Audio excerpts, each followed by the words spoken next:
Fox Sports. We are Baltimore. We are Arizona. Well hit, right center field. And that ball is gone, a home run. A.J. Pollock walks him off on Memorial Day.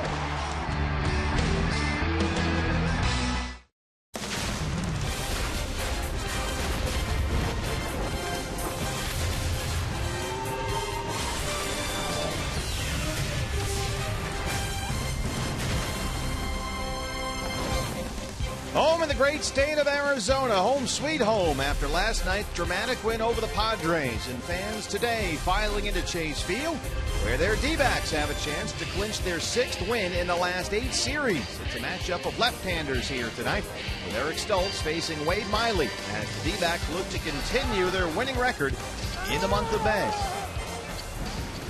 Good evening from Chase Field. Steve Berthew, Bob Brenly along the way. It's the D-backs and the San Diego Padres, the middle game of a 3-game set.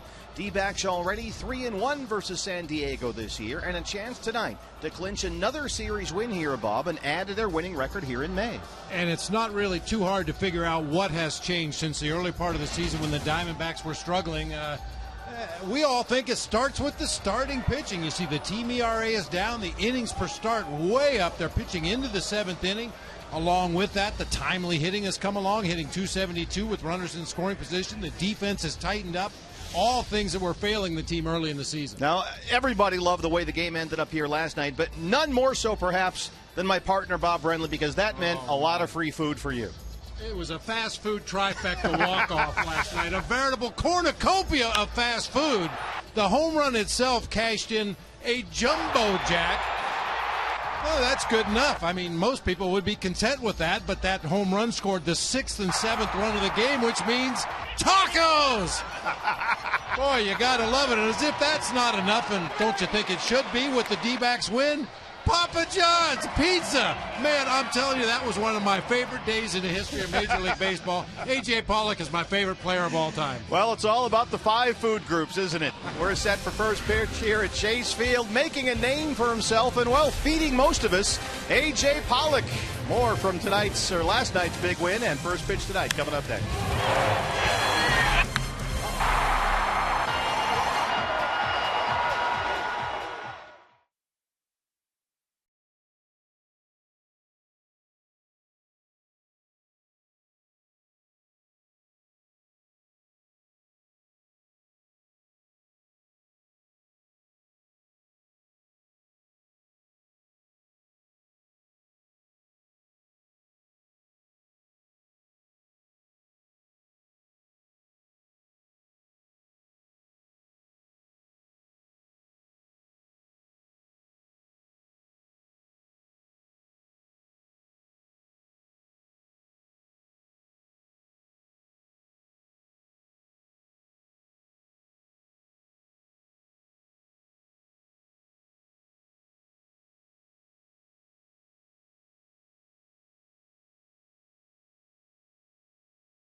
In part by CenturyLink, your link to what's next.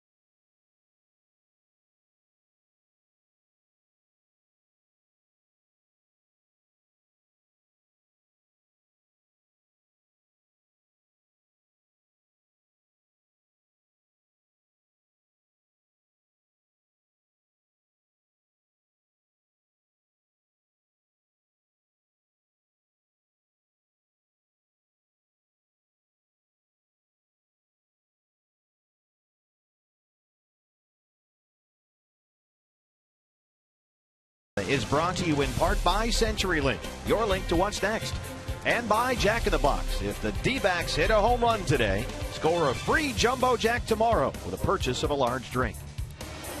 And welcome back to Chase Field. D-backs and Padres, game 2 of this series here on Fox Sports Arizona. Brad Steinke with you outside the Diamondbacks clubhouse, where right here last night was about the place to be as A.J. Pollock celebrated the first ever walk-off home run of his major league career. You know, A.J. has really turned his season around, especially here at home. Last 13 games at Chase Field, hitting .438, 9 RBI, and 5 home runs, including that game winner last night. A.J. said it's kind of cool to be the hero. It was great. You know, everyone just gets excited to win a game, especially after, you know, we played really hard and, you know, we had a good defense, good pitching, you know, a lot of guys contributing, and those are the games you want to win. And it was a good night for Valley fans because you got the tacos, you got the free Jumbo Jack, and you got the half-off pizza. Mm-hmm. Yeah, no, that's always good, too. I'm sure we're trying to keep everyone happy around here. Yeah, everyone well-fed today. Great stuff last night. The D-backs playing some outstanding defense. It's been getting better and better. Will it be a factor tonight against the Padres? Wade Miley goes to the hill, back with all the coverage next on Fox Sports Arizona.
Field. It's the Padres and the Diamondbacks, second of this 3-game series and the 5th of 19 scheduled meetings between these two NLS rivals, and the D-backs have already won 3 of 4 against the Padres this year. This is the lineup for Bud Black that faces Wade Miley here tonight.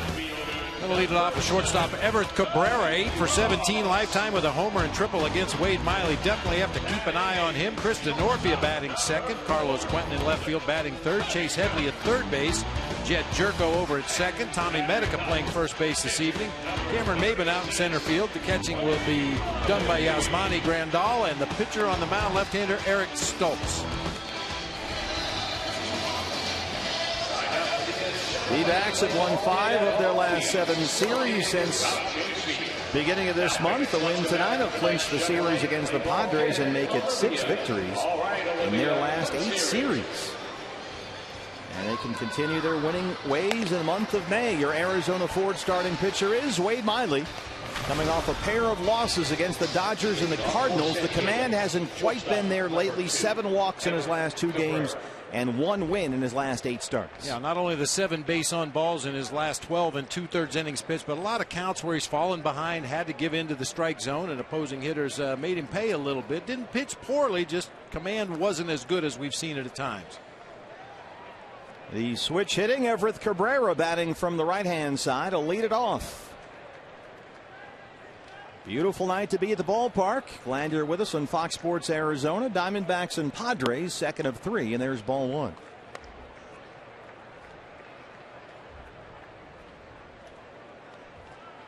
And it was when we opened things up last night that the ball started flying out of here for both sides. So we'll see if that's the case from the get-go tonight, as Cabrera is in there at 245 and now 3 homers.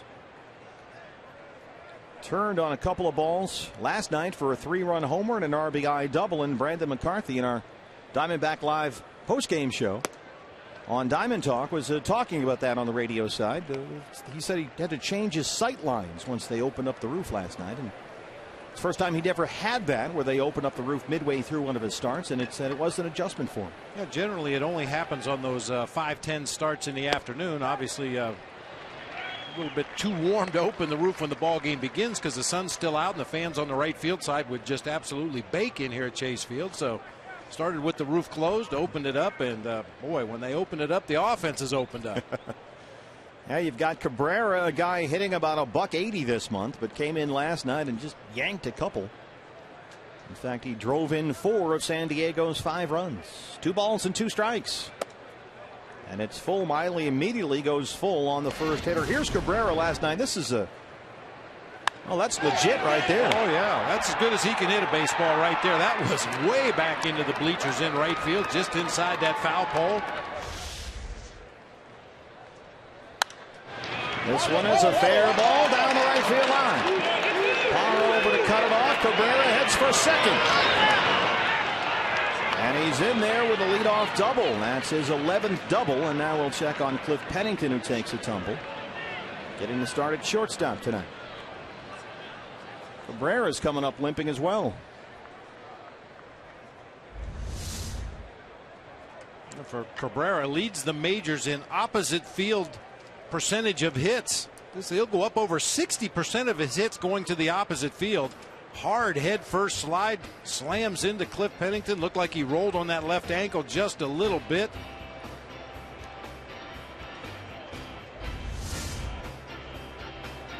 Penny telling Ryan DePanfilo that he's all set.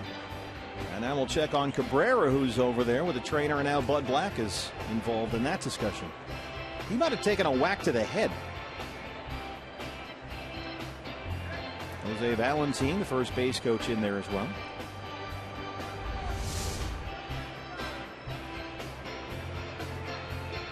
Shaking that left hand, left thumb, possibly. He really tried to slap that tag down in there very quickly as Cabrera was starting that head first slide. I believe they're looking at Cabrera's shoulder, Cliff Pennington's thumb. I think both are going to stay in the ball game, but once again, not the most picturesque slide in the world. We've seen a lot of very ugly looking injury-inducing slides this year at second and at third. Well, 1 batter in. The Padres have a runner in scoring position for Chris Denorfia. Denorfia getting the start in right field tonight against the left-hand throwing Wade Miley.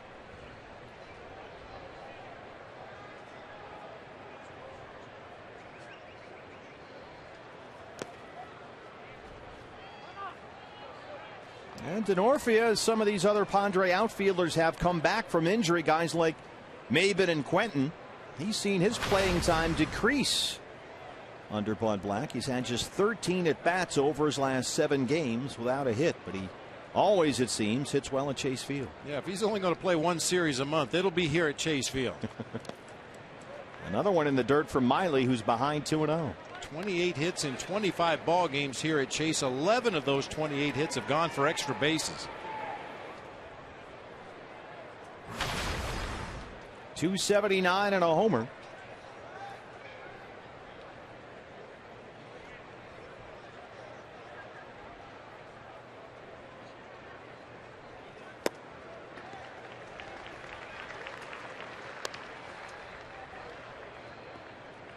Denorfia got off to another good start. He hit .314 in April, but as his playing time has decreased, he started only 10 games this month. The batting average has come down as well. He's hitting .220 in May.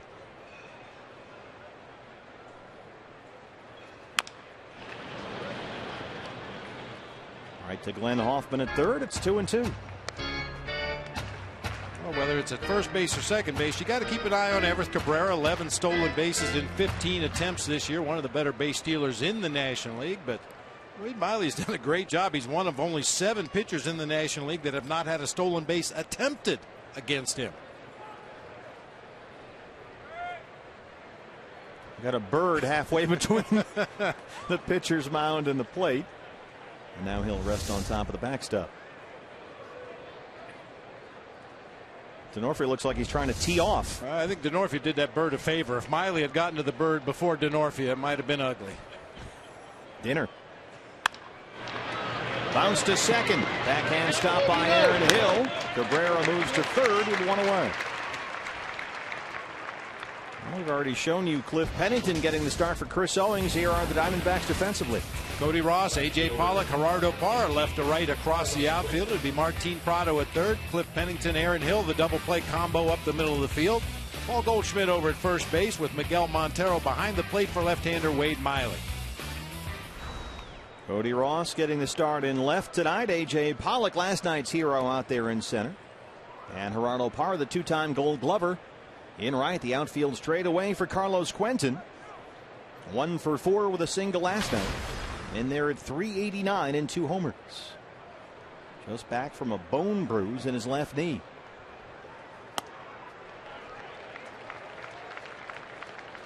Quentin activated on May 13th. He was 0 for 3 that night in his first game back, but he's got exactly 1 hit in every game since. A 7-game hit streak, including 2 home runs. A ball and a strike.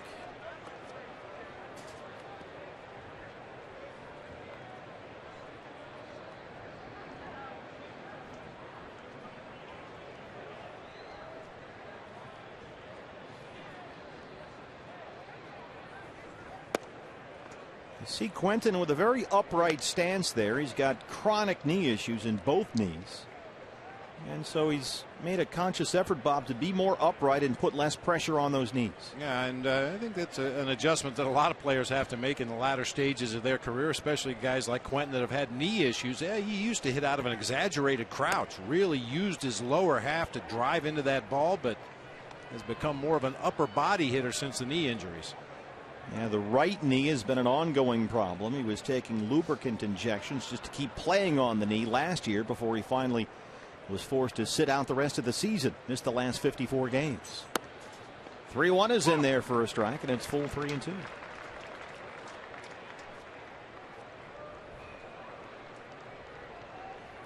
Now, he has now had 3 different surgeries on the right knee in the last year and a half. And then, sure enough, a bone bruise in the left knee this year. Called strike 3. Ring him up, sit him down. 2 outs.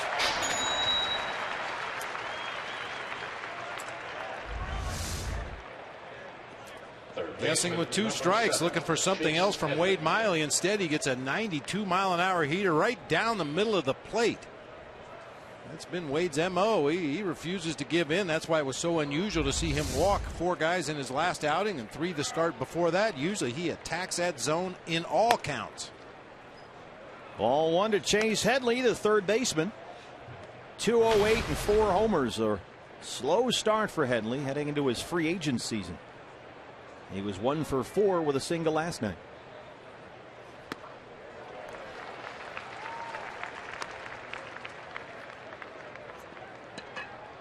.208 and still stuck in a tailspin that started at the beginning of last year, and he's just not been able to get out of it.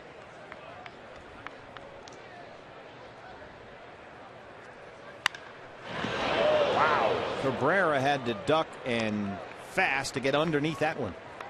Standing in foul ground. It seems like we get at least one of these every week with that runner leading off third base, and we'll say it one more time. That's why runners lead off in foul territory. Had Cabrera been drilled by that line drive, it just would have been a foul ball. Had he been in fair territory, he would have been out. That's in the dirt. 2-2. Miley trying to strand that runner at third with 2 outs.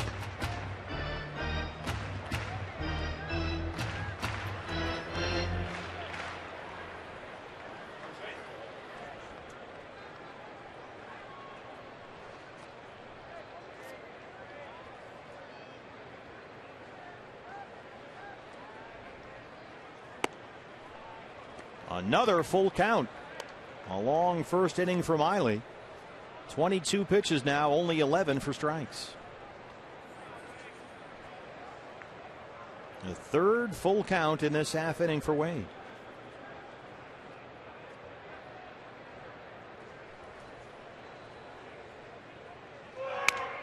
Broken bat. Splinters all over the infield, and Headley is still alive, but he needs a new stick. Out in front of that Wade Miley changeup, just looked like he hit it off the back of the bat. Cupped area up at the top of the bat to take a little extra weight out, and it looked like he just caught the very back end of that cupped area of the bat and splintered it. Firewood all over the yard. So we'll do it again on 3-2. Yeah, that's the bat. What's left of it.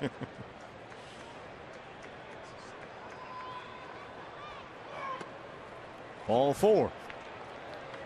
A 2-out walk to Headley puts runners on the corners for Jed Jerko.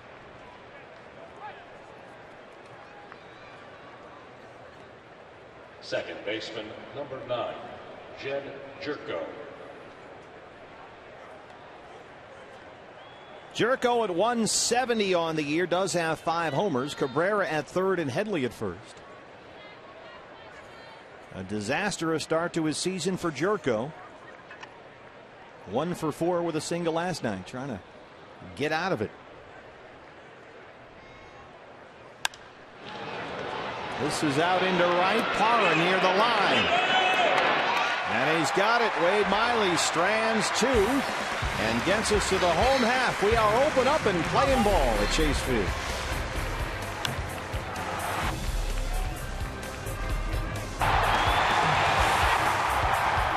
And it's time for tonight's report. Presented by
Last night's hero set to lead it off for the D-backs. A.J. Pollock steps in against our Arizona fourth starting pitcher, the left-hander Eric Stoltz, 34 years old. His 11th start, he has been hit hard. 70 hits in 50 innings. He has lost his last 2 starts. Yeah, this is a guy you can turn off the radar gun when Eric Stoltz is on the mound. His best fastball usually sits around 87, 88. Has a real good straight changeup, a couple of different breaking pitches, a curve and a slider, and he'll mix them all up pretty good.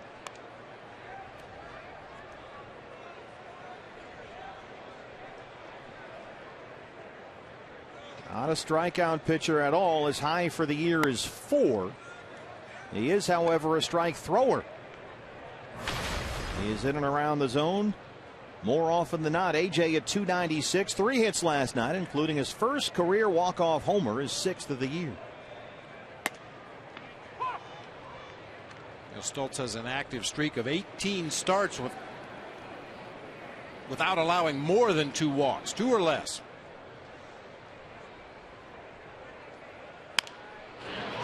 You're not a hard thrower, and your off-speed stuff doesn't really grade out as plus pitches. You have to be very fine with your command, and for the most part, Stoltz has been able to do that against the Diamondbacks.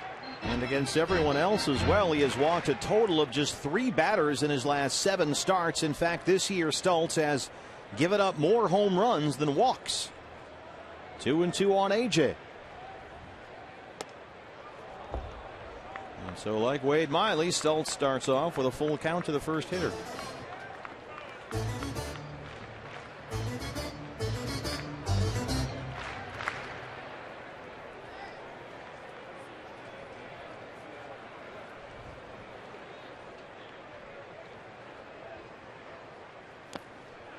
Leadoff walk. AJ's aboard.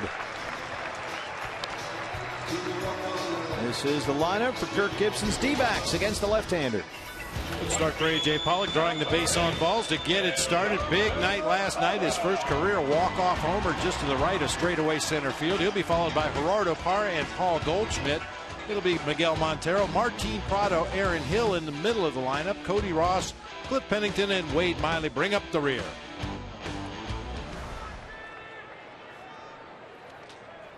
Gerardo Parra, 264 and 5 home runs. And they'll keep a close eye on Pollock at first. 6 for 7 in his stolen base attempts this year. First pitch swing, double play ball. Jerko Cabrera, double clutch, but they still turn 2.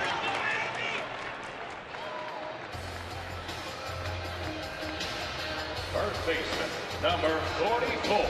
Nice luxury to have when the ball is hit so hard initially that the shortstop can take a couple of extra throw hops to avoid the sliding runner and still get it to first base in time to get Parra. Just wanted to make sure he was out of harm's way there, I guess. So now the shift is on. Look at that left side of your picture for Goldie.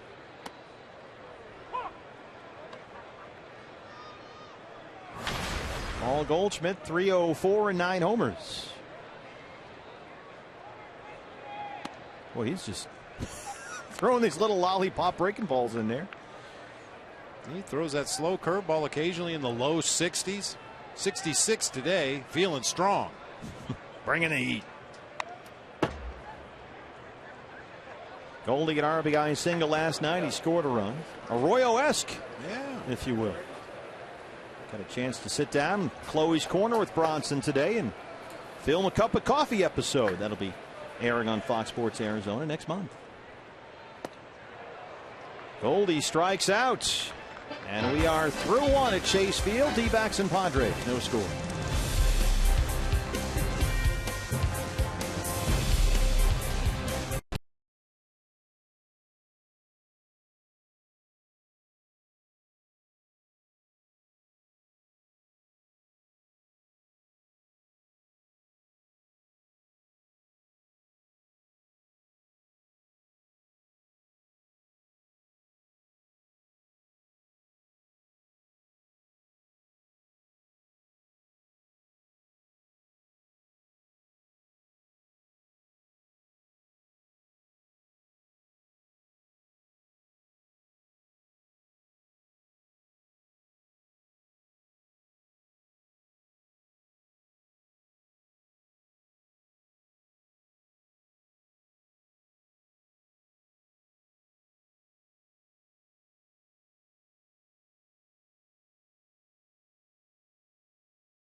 Out for summer, D-backs are celebrating with free tickets for kids. Through this Thursday, kids 12 and under receive a free ticket with the purchase of an adult ticket anywhere in the ballpark.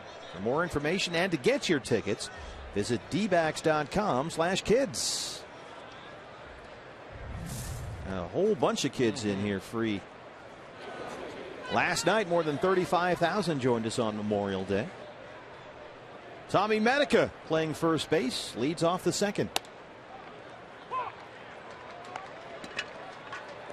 Medica pinch hit double. He scored a run in the 7th last night at 2:06 on the year.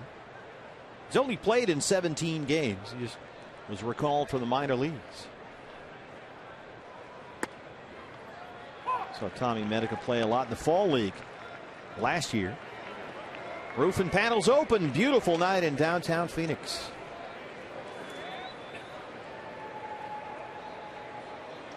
Miley ahead 0-2. Called strike 3. 2 strikeouts for Miley. 1 down in the second.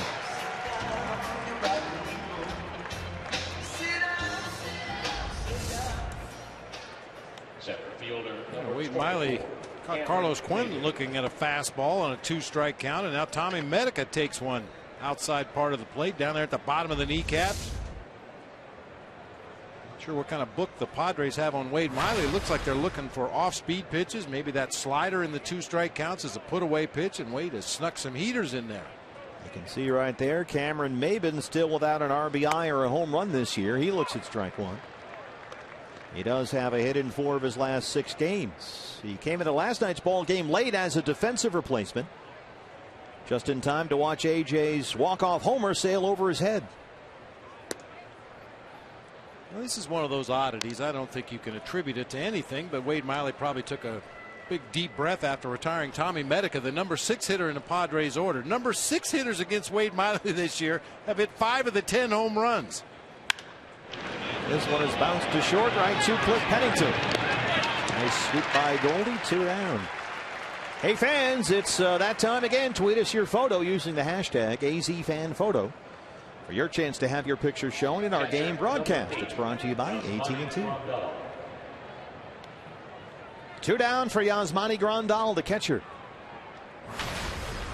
A switch hitter who bats from the right side against the lefty Miley. 200 on the year. Does have some power. 5 homers. But he has been in an absolute nosedive here. That average has dropped more than 50 points from where it was earlier in the month. He is just 2 for his last 30.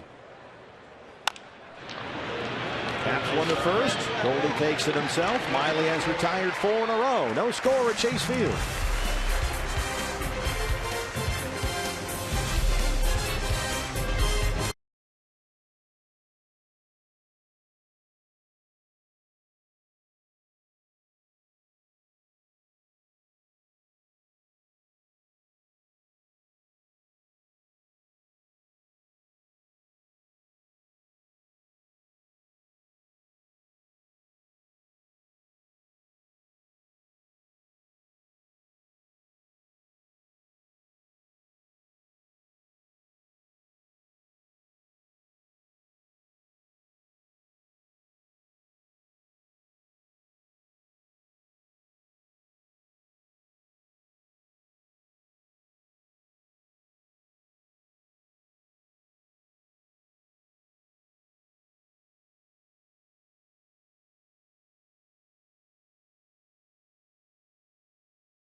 Fox Sports Arizona is brought to you in part by Chaz Roberts Air Conditioning and Plumbing. Choose Chaz. Chase Field, roof and panels open here. Unless you go inside, you want a drink or a beverage, some peanuts, something, you mosey inside the Audi Quattro Lounge. We'll take a look in there in a minute. There you go. This is big league. It's a lot like your den. Well, I had some work done.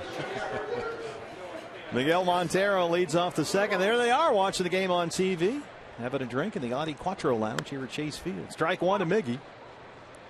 255, 5 homers he has, driven in 25. And leading all major league catchers in games and innings. We've got some cleat issues for the left-hander Stultz.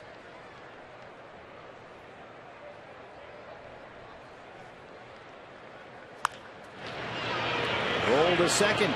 Easy play for Jerko. One away.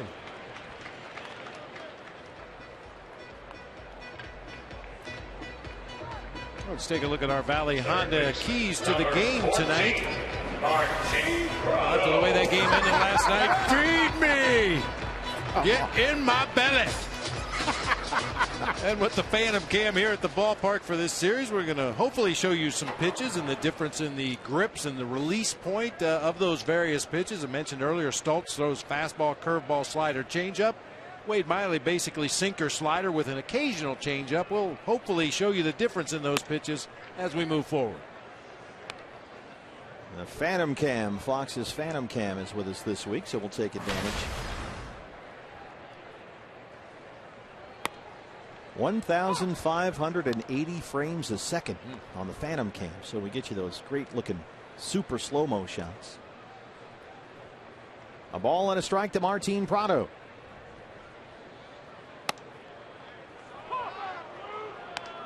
Speaking of feed me. Oh, look at that. Sliders at the Quattro Lounge. Well, we got to get down there. That's where we should be doing a game from. I'm right with you.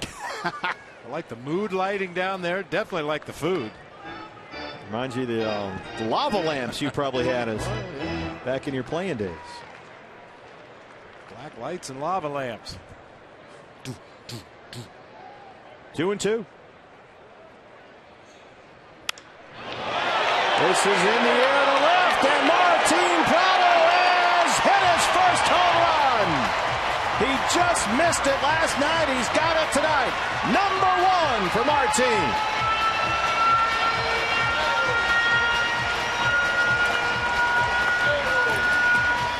The longest it had ever taken Martin Prado to hit his first home run in a season was April 19th. That was 5 years ago. And he's on the board in 2014. 7 for his last 12 against lefties this season, including a triple and this long home run to left field. The home run club. Had a line drive last night that just missed clearing the fence in front of the D-backs bullpen out there, and that was a no-doubter. Wanted to make sure he got it over the fence. Aaron Hill right to Headley at third, and that's the second out. You know, partner, batting practice doesn't always necessarily translate into a good ball game, but watching Martin Prado take batting practice today, you said something. I remember was hitting that. him way back into bleachers in left field his last couple of rounds. Of course, they put down a couple bunts, a couple hit and runs, moved the runner over, try to hit a few line drives, and then last couple of rounds you just get up there and see how far you can hit it. Martin was putting on a show today. Cody Ross.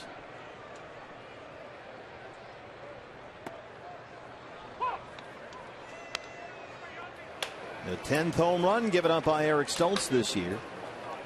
And that has to feel good for Martin, who gets rid of that goose egg. This is out into right. Playable forward to Norfield. We are through to Martin Prado. Big smiles after his first home run of the year has made it 1-0 D-backs.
Home run of the season has made it 1-0 D-backs as we start the third, and the pitcher Eric Stoltz leads it off against Wade Miley.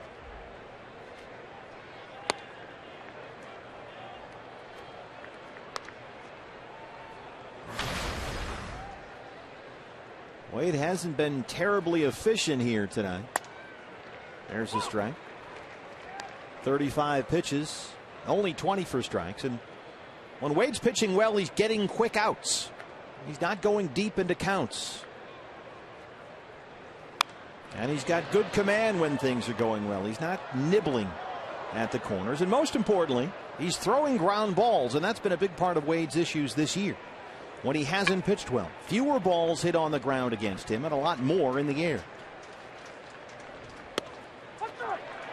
He rings up Stoltz to open the third. Well, we mentioned the Phantom cam that we have here at Chase Field. We're going to show you Wade Miley's 3 deliveries. This is the fastball, cross seam delivery, the pronation of the wrist upon release. This is the straight changeup. You can tell by that circle made with the index finger and the thumb. And then the slider, the last pitch, gripping it along the seams and around the outside of the baseball. And this is the result he's always looking for. Weak contact. Batter makes contact with the top of the baseball, hitting those ground balls you were just talking about. All 3 of those pitches that Wade features are designed to get weak ground ball contact when he's down in the zone. Everett Cabrera has been making great contact throughout this series so far. A double his first time up. He was stranded at third in the first.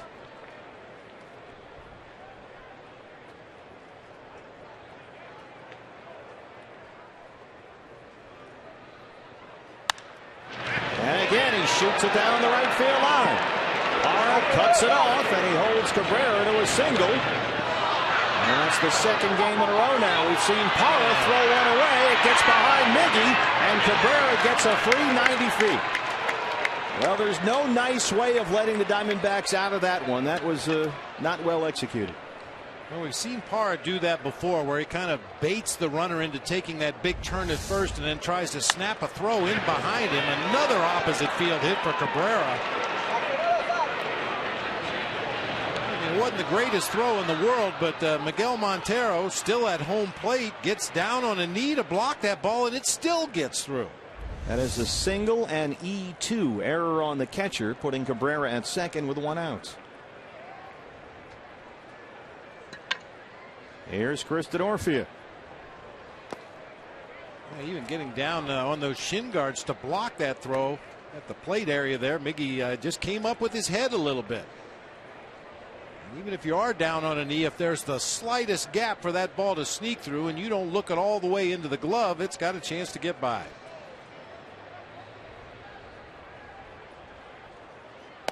I mean, Parra did a terrific job to get over to that line and cut it off and contain the damage. You had to think Cabrera was thinking double all the way there. He took a big turn. Parra saw that and took a chance. A ball and a strike. Off the mound and into center. And the error by Montero is going to lead to a Padre run to tie the ball game. Chris Denorfia at it again against the D-backs.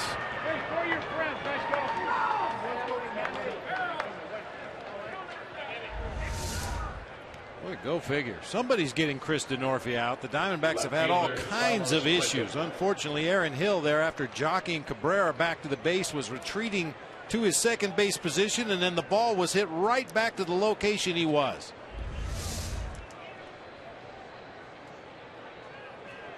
A .330 career hitter against the Diamondbacks, Chris Denorfia. He's on first with 1 out. A run in, Carlos Quentin.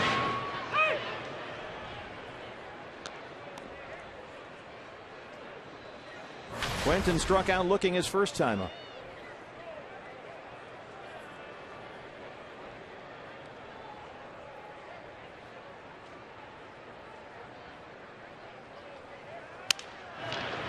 Over the mound, Aaron Hill has no play. Quentin's aboard, and Denorfia is into second.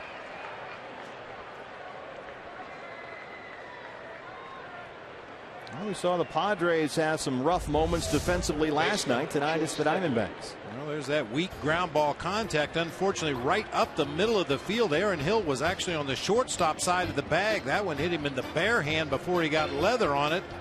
Just knocks it down out there behind the base. Everybody's safe. Miguel Montero out to the mound to slow down things a bit. They rule it a base hit for Quentin, the third Padre hit in a row after Stoltz struck out looking to open up the inning. 2 on, 1 out. Chase Headley, a walk his first time.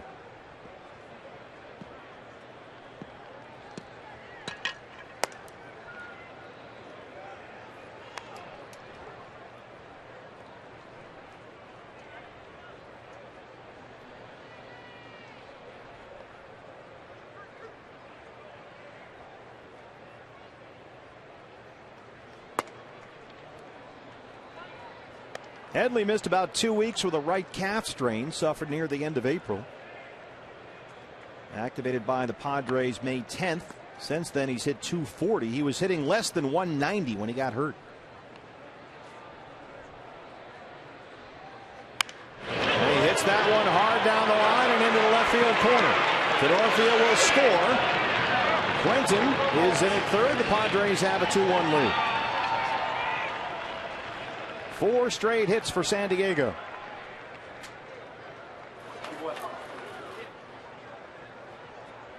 Second baseman, Jed Jerko.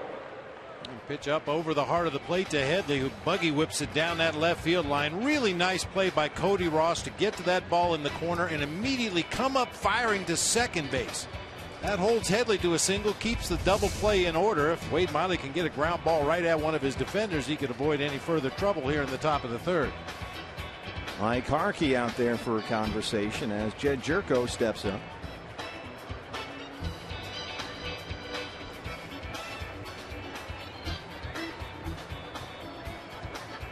Chase Headley might not be having the season that he or the Padres had hoped for, but he's got an 11-game hitting streak against the Diamondbacks when he's hit .361, 8 RBIs, 6 extra base hits, and OPS over 1,000.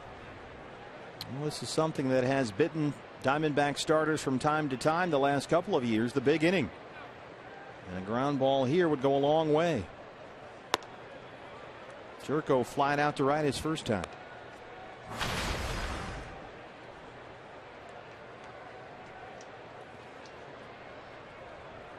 This is a guy that was a solid line drive hitter last year. This year, a lot more weak contact. And a ground ball rate that is way up from last year. And that's exactly what Miley's looking for here with a 1 out and a runner on first. Yeah, ground ball rate's good for a pitcher, not so much for a hitter.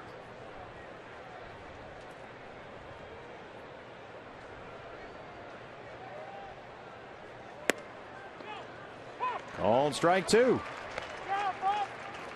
Eric Cooper, the crew chief, is our plate umpire tonight. Miley already now at 50 pitches, 30 for strikes.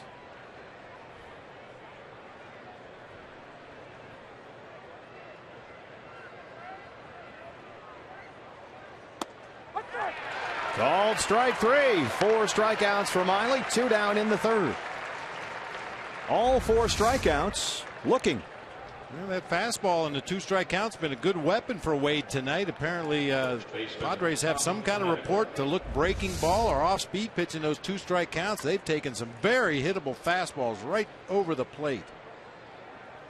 They're on the corners with 2 outs for Tommy Medica. Carlos Quentin at third, Chase Headley at first. Medica a strikeout victim his first time.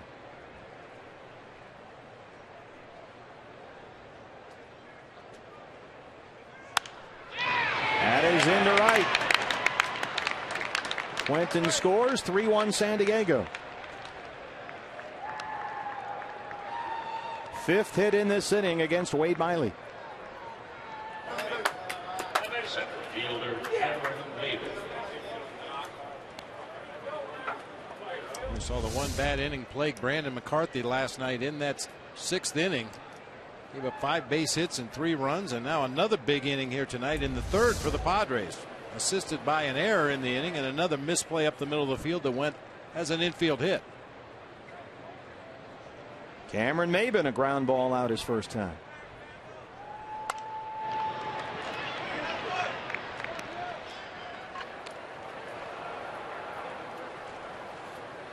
The big inning. It's been an issue.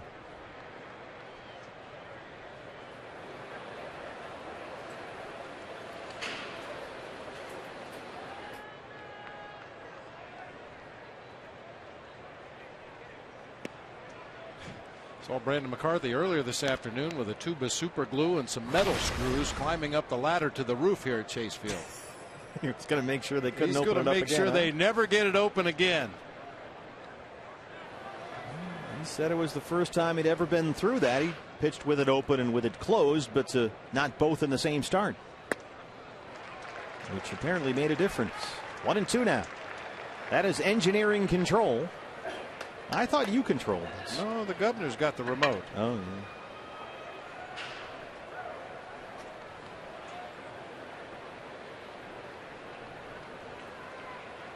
Five runs, all earned, 9 hits and 6 2/3.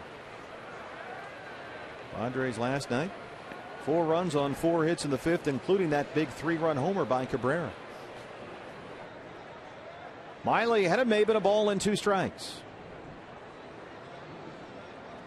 Governor's pretty much in charge of everything around here. The temperature, the water out in the ramtrucks.com pool, the lines around the batters boxes. Well, when you've been here since day one,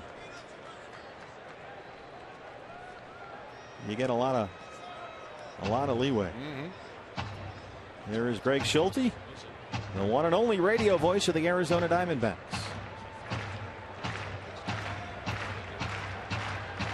Sounded like he woke Candy up. It takes a village. And of course, back there in the radio booth, all supervised by Leo Gilmartin. In a somewhat official capacity.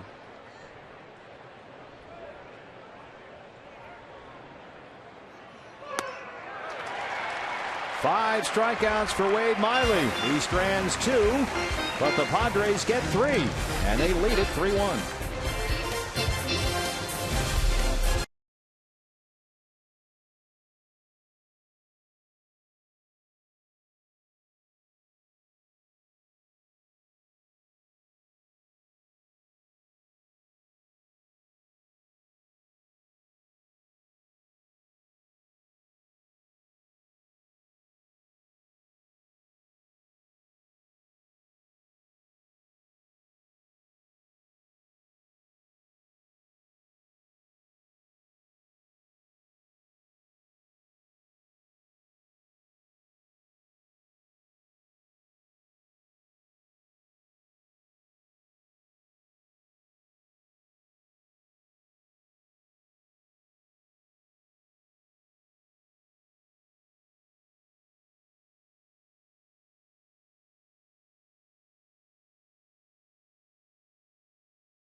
Express, presented by Cox Communications and Fry's Food Stores, is set to take you to a D-backs game. Just stop by this month's participating Fry's Food Store in Cottonwood or the Cox Solution Store in Mesa, and you can enter to win 2 seats on the Fan Express bus. They will take you back and forth from the D-backs game either June the 8th or June 22nd.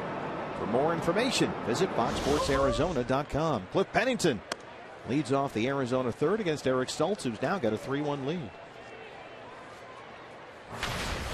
Pennington, an RBI single last night.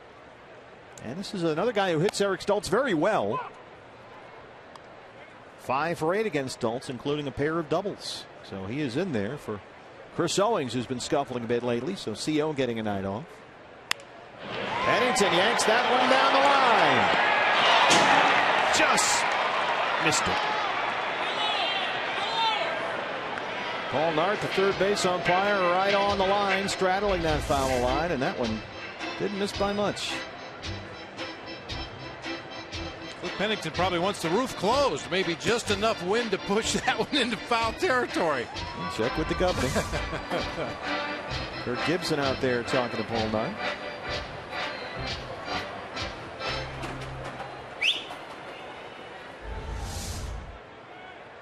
Just enough side English on that drive down the left field line, just into foul territory, right at the edge of the grass, and you can clearly see there's about 6 or 8 inches of grass in foul territory before you get to the warning track. 1-2.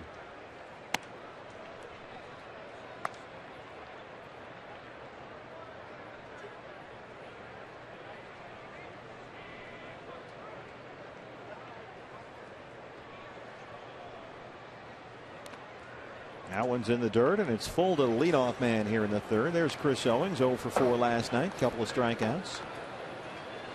And Chris hitting under 180 over the last 2 weeks.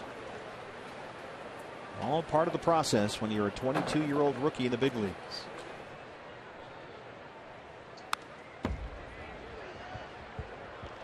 Cliff Pennington looks real hitterish against Stoltz. Everything he seems to be right on it, just missing it a little bit. Pulled that one foul down on left field line, just missed that pitch out over the plate and down, fouled it straight back.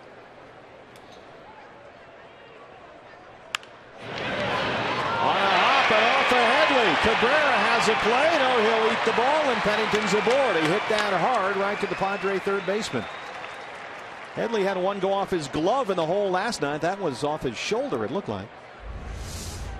He kind of holds his ground out there, trying to see where that hop is going to go. In self-defense, he got his bare hand involved in that play and deflected it over toward Cabrera, but by the time he recovers, Cliff is on with an infield hit to lead off. Second hit for the D-backs.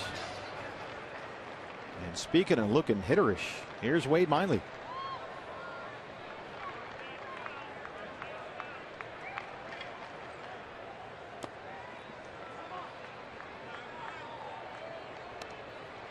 Wade can swing it, but 5 for 23 is kind of a no-brainer bunt situation. Yeah, lefty on lefty. If it was a soft tossing right-hander out there on the mound, maybe you let Wade Miley go ahead and take a shot on pulling that ball through the right side of the infield. But lefty on lefty, I think Gibby's going to ask him to bunt. 2-0. Glenn Sherlock checks in the dugout, then relays the sign to Wade Miley. Well, if you were going to give him one shot to swing the bat, this would probably be a 2-0 count. Stoltz is probably going to throw a strike right here. If you want to turn him loose, this would probably be the count to do it in. He squares up. 3-0. If Stoltz is not going to throw a strike, just show bunt on every pitch.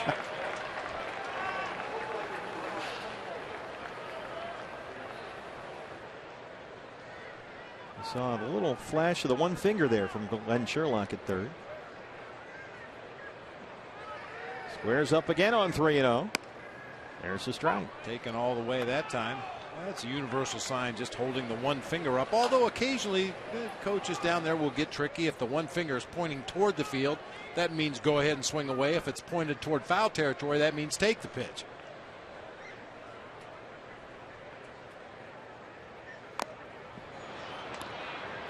Once the chopper off the plate, and now it's full 3-2.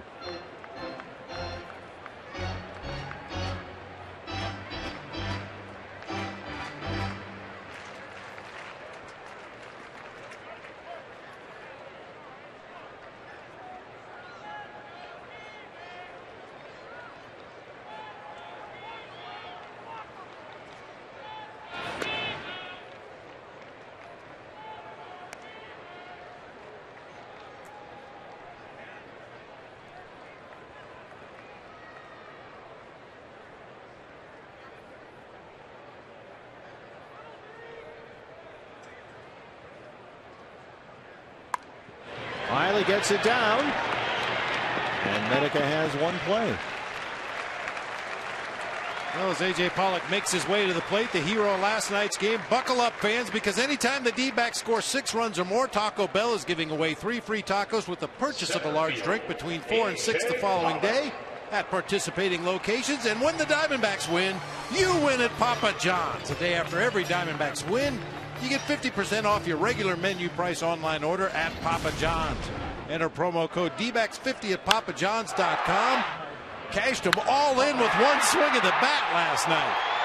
A.J. Pollock, and walked in his first at bat tonight.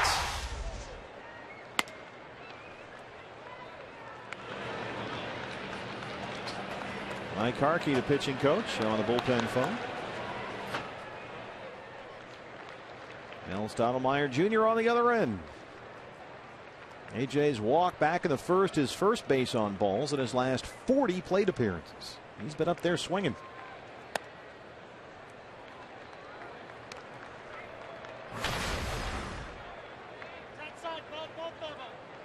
That is walking about the same amount he did last year, as they attempt to tap into some of the power in that bat. Well, we're in there and heard the phone ringing, so hey, what was that about? 2-0.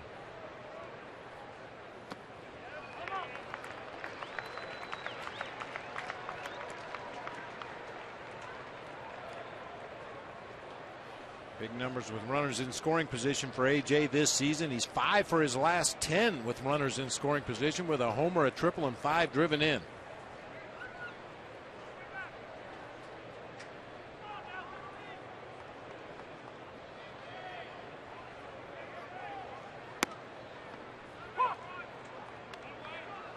Well, A.J. was telling Jack Magruder recently that part of his success, learning to accept the fact that he might not have success 4, 5, whatever amount of at bats. But you can't let it mess with your mind. You got to stick with what you're doing up there, and he sure proved that last night. How about that? First walk in 40 plate appearances, 2 bases on balls tonight. And that's what you're looking for from your leadoff man.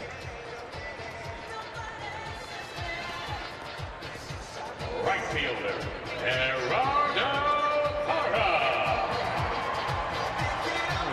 Stoltz doesn't walk a lot of guys. I think more than anything else, it's hitters getting themselves out against him. You know, he nibbles around, he changes speeds. He's got 4 different pitches he'll throw in any count, and he's relying on that hitter being overly aggressive and swinging at a lot of those borderline pitches. So you need patience up there. Gerardo Parra had none, swung at the first pitch in his first at bat and grounded into a double play.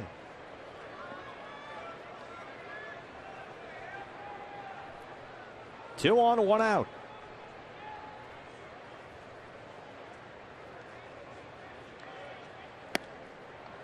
Eric Stoltz does not have a win on the road this year, but he does have a lead in this ball game, and that's been his other issue. Run support has not had any, and I mean literally none.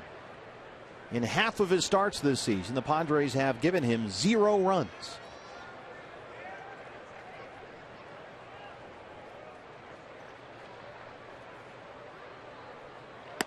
Long look back at Pennington, and there's a strike, 1-1. In his last start, the Padres gave Stoltz 1 whole run, but he was hit for 5 runs on 6 hits in less than 5 innings. Lost 5-1. That was Thursday at Petco Park.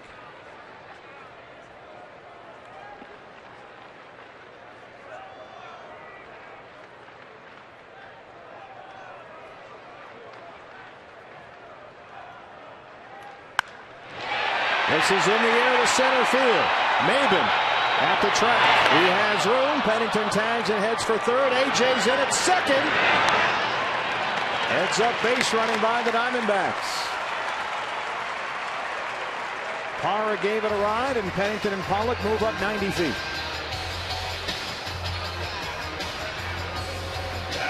Easy tag in advance for Cliff Pennington. He saw how deep that ball was going to be in center field. A.J. Pollock had initially gone about a third of the way down to second base and then busted it back to the bag to tag up and advance himself.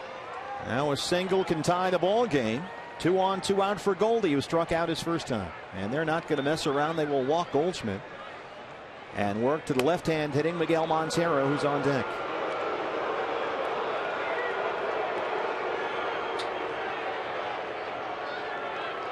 talked about a guy who had given up more home runs than walks this season, but now this is walk number 3 for Eric Stoltz.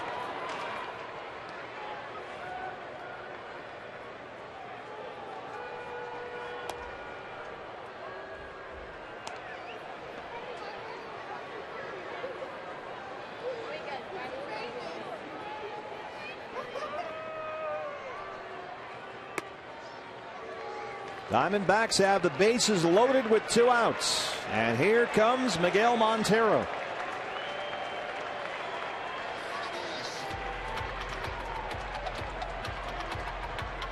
Catcher. Cliff Pennington at third, A.J. Pollock at second, Paul Goldschmidt the runner at first. Miggy grounded out his first time.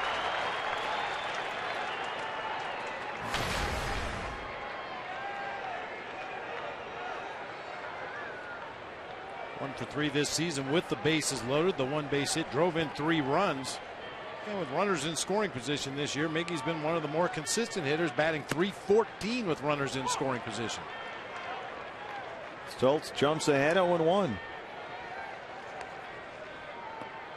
Miggy 1 for 4 last night with an RBI single. He scored a run. His single snapped a 1 for 23 stretch. Eric Cooper, the plate umpire, granting time to Grandal.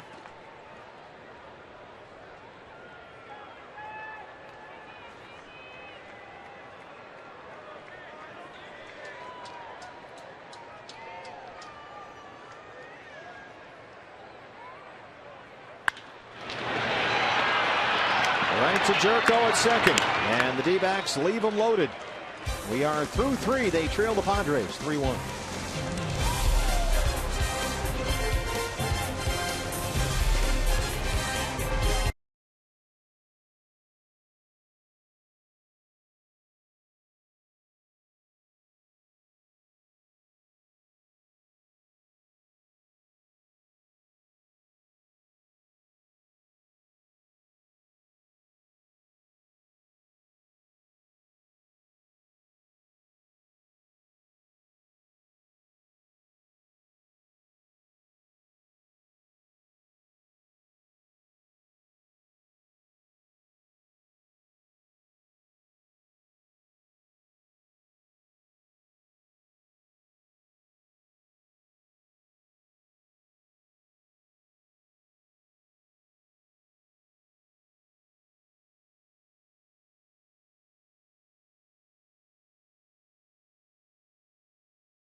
But this season has seen the maturation of Wade Miley, realizing that baseball isn't as important as it once was. His best friend growing up in Louisiana, Johnny San Angelo, found out he had what was a cancerous brain tumor, and so he was out here.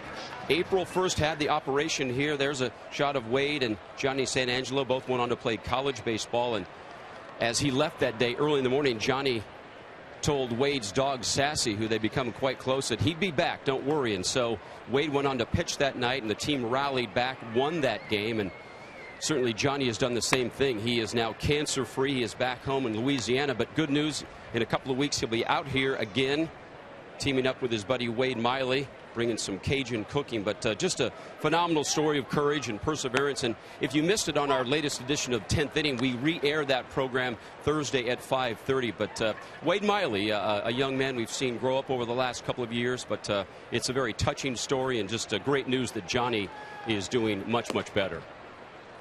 Absolutely, Brad. Thank you very much, and a great job by Wade Miley as always. Yasmani Grandal leads off the fourth. Wade out of Larenger, Louisiana. About 5,000 people down there. He describes Larenger, Louisiana as a whole lot of nothing. Got a grocery store, a gas station, and a school. No stoplights and no stop signs. Just one caution light that blinks. I'm sure they have a ball field, though, and that's all Wade cared about. He's got 6 strikeouts. His first visit to New York City came with the D-backs in 2012, and he said he was not a fan of the high-paced lifestyle. They really drove that fastball down below the knees that time to get the swing and a miss from Grandal. Strike one to Eric Stoltz, who struck out his first time. And when he was in New York for the first time, Wade left the hotel, walked 2 blocks, turned around and went back.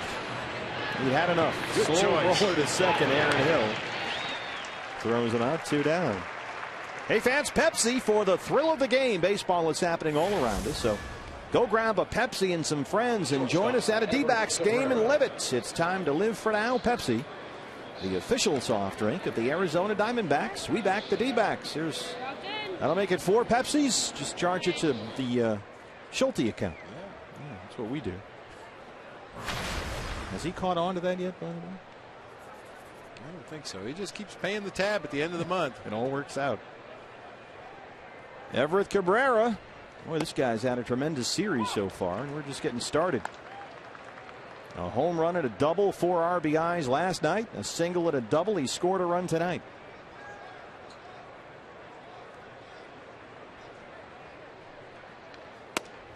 Got a chance to do a cup of coffee with Bronson Arroyo this morning. We filmed that down at Chloe's Corner. We were talking about the unique personalities of all the starting pitchers on the D-backs, and Bronson, of course, is a fitness fanatic, and he has a very determined regimen about what he eats before a start and everything. He's got his vitamins and all his the right foods and stuff. Well, one time before Wade Miley was starting a game, he went up to Bronson and said, as he was about to walk out onto the field to pitch, he said, "Hey, do I have cupcake on my face?" And Bronson just said, "Dude, you're going out to pitch a big league game. Like, I like cupcakes." I'm hungry. Yeah. Quite a contrast. Whatever works. He said one time it was he did the face check. It was he'd been eating a blue icy. He's like, "Hey, are my teeth blue? I gotta go pitch." It'd be a little unnerving to an opposing hitter to look out to the mound and see a guy with blue teeth staring in at you. A little flare in the right, but right to Gerardo Parra, and Miley has set down 4 in a row. He works a 1, 2, 3, 4. CenturyLink, your link to what's next. Martin Prado, earlier tonight, his first home run of the year.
Hey fans, catch every strikeout, every walk-off, and every incredible catch on MLB Whip Around. Weeknights at 7 on Fox Sports 1 and streaming live on Fox Sports Go. What a beautiful night here in downtown Phoenix. Roof and panels open. Just gorgeous at Chase Field. D-backs and the San Diego Padres.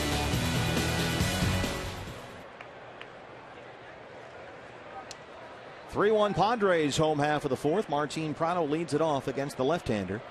Eric Stultz. Martin in his first at bat, his first home run of the year. And so he's now hit safely in 6 of his last 7 games with 5 RBIs. Starting to heat up. This was Martin Prado back in the second. Martin goes through stretches in the season where it looks like he's just trying to slap the ball around the field, but there was no slapping about that swing right there. That was designed to do some damage. Now he is crushing lefties this year. .355 against left-hand pitching.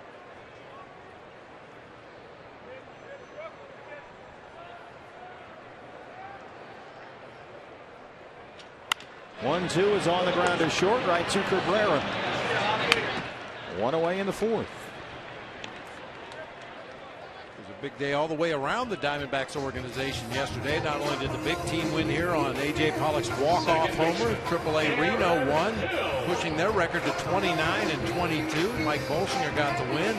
AA Mobile pushed their record to 31-19. Ray Willie Gomez with a 4-for-4 day and a homer. Single A Visalia sitting at 30-22, won last night. Brandon Drury with 3 hits. And South Bend won also. Their record 31-19. Good day in the organization. And here from Visalia, California, is Aaron Hill. He lined out to third his first time up. 0 for 1. So if Reno wins tonight, all the Diamondbacks affiliates will have at least 30 victories already this season. Pretty impressive in the early going. And always good when the new Chief Baseball Officer Tony La Russa is checking out the minor league talent just before the draft. Draft is coming up, well, June 5th, I think, right? About a week or so away. 0-2 on Aaron Hill. And left center, he drops in a single. Maven over there to cut it off. And Aaron Hill's aboard with 1 out. This is a little bit of a head scratcher for me. Aaron Hill, a really good high ball hitter, and that's exactly where Grandal wanted that pitch. Gives the sign to Stultz, gives the high target. Stultz throws it up high, and Aaron Hill tomahawks it into left field. Thank you very much. It's right where I like him.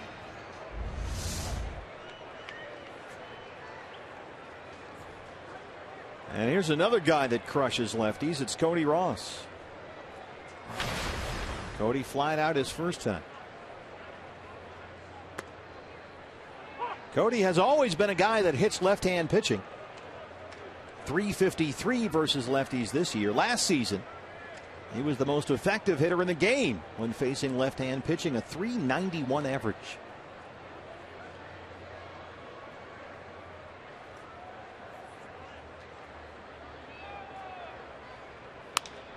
Money! Lifted in the air, short right. Zanoffia has it, 2 down.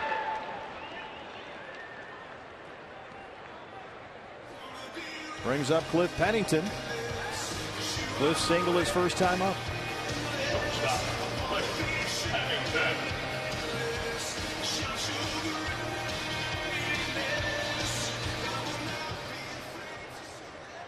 Cliff has not had that much experience at all this year, hitting from the right-hand side of the plate.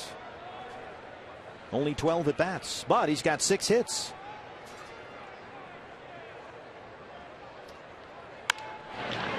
Cabrera will flip the Jerko to get the force on Aaron Hill, and that's the inning. We are through 4. D-backs trail at 3-1.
Looks good. Lots of t-shirts and hats and Diamondbacks items to choose from at the ballpark. Chase Field. D-backs trail the Padres 3-1, set for the 5th inning.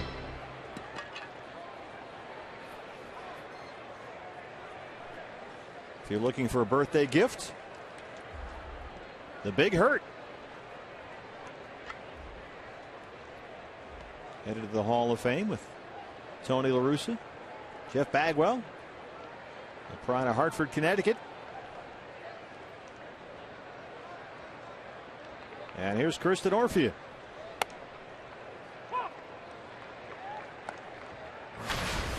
One for two, an RBI single. He scored a run in that 3-run Padre third.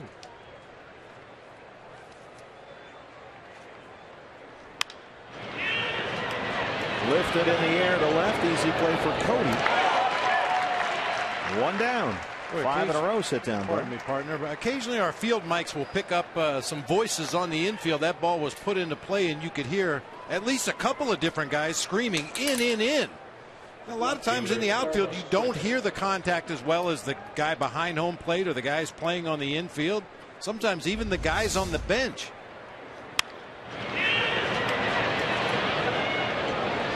Try to help out any way you can. Sometimes the outfielder doesn't always tell whether it's solid contact or a jam shot. And that time he got a lot of help from his teammates. In. Carlos Quentin. A single and a run his last time up.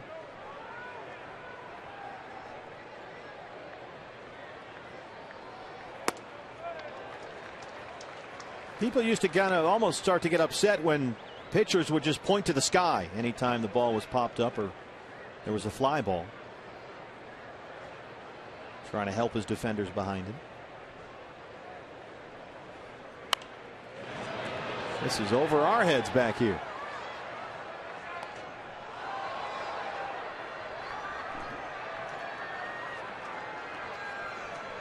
Carlos Quentin trying to play on 2 bad knees. He has never played in 90 games in a season for the Padres.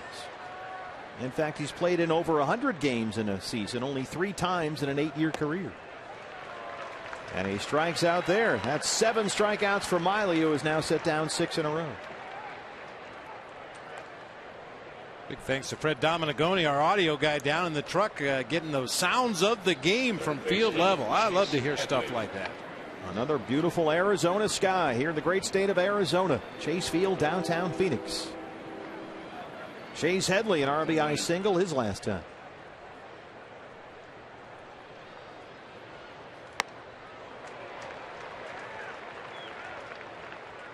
Swing and a miss. Headley will be eligible for free agency at the end of the year. Had that big season 2 years ago when he was 5th in the MVP voting. That's out of play. But right now, that big year looks just like a big outlier. And he hasn't been close to that level of production before or since.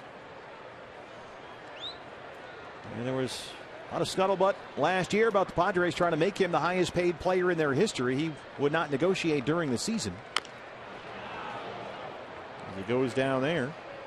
And that may have cost himself a whole lot of money. Ooh, yeah, I'm telling you, you roll the dice. Sometimes it works out in the player's favor. We've seen that happen many times in the history of this great game, but occasionally it can backfire. That one missed the guard, of course. He's got that ankle guard, covers the top of his left foot and that left ankle, and he hit it up off of his shin. The Padres went public, made it clear they were ready to do a deal, but Headley refused. He said, he wasn't thrilled with the public approach, called it a big distraction, and would not negotiate during the season. He did talk in the wintertime after that big 2012 year, but they just weren't on the same page. So no deal ever got done, and now Headley looks like a lock to be dealt at the trade deadline this July before he becomes a free agent, and there's a pretty good chance he cost himself $50–75 million. Is that all?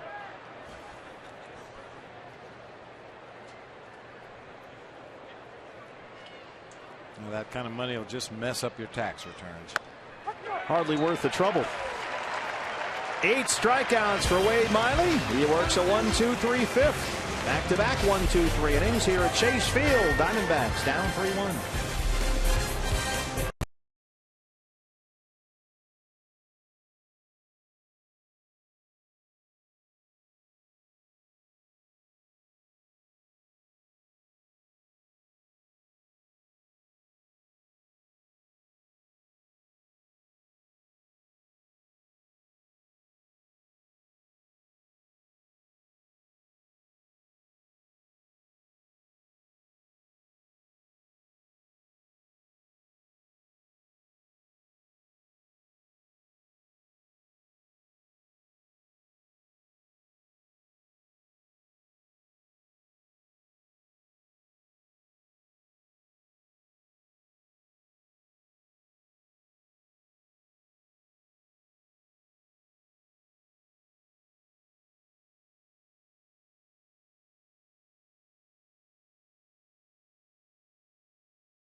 Diamondbacks took a 1-0 lead in the second. Martin Prado, his first home run of the year.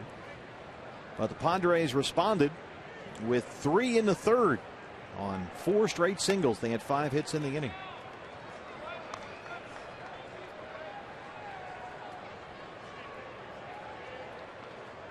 Padres so far have out-hit the D-backs 6-3.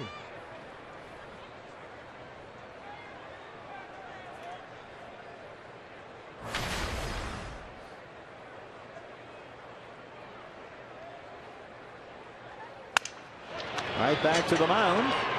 One away. We just came back from Citi Field in New York, and Bob, I remember we were talking about the 50 Cent concert that was coming up at Citi Field following a Met game. Well, Fitty was throwing out the first pitch today. Now, used throwing, I don't know. That's the operative word. Suddenly, quit your day job. He's a little less intimidating than some of the album covers. That's terrible. He almost hit that poor camera guy standing about 25 feet up the first baseline. 50 Cent. I remember you said you were kind of a fan. You know, some of his stuff makes you tap your toe and want to get up and dance a little bit. A.J. Pollock has walked twice. Yeah, that's right up there with some of the worst ever. Very high down the line and left. Long run for Quentin on those bad knees, but he tracks it down for the second out.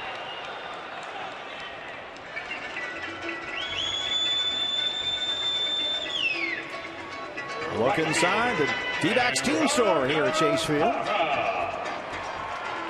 They move a few of those 44 t-shirts here. Oh, yeah. Well, you got everything you want in that team store, and I've said this before, don't wait until the Christmas holidays. Yeah, you got some D-backs fans on your Christmas list. Now would be a good time to come in while there's plenty of everything. I go in there all the time and get stuff to mail back east.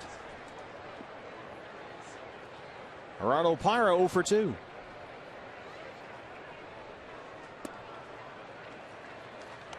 And Parra back in the 2-hole tonight, this time against the lefty. And this was a priority for the D-backs with Parra this year. Get him to improve against left-hand pitching, which has really been the final piece of his game that's yet to come around. But Parra this year hitting about $140 against lefties. Not a ton of plate appearances. It's right about 50 or so. But he hit under 200 against left-hand pitching last year, and it's actually gone backwards in that department for G this season. Because I can't think of anything else he doesn't do well. He's got a little power in that bat. He runs well. We know about the glove and the arm defensively. When you look at tonight, he hit into a double play his first at bat, but it was a bullet one hopper right at second on a line, and then a deep fly ball to center field.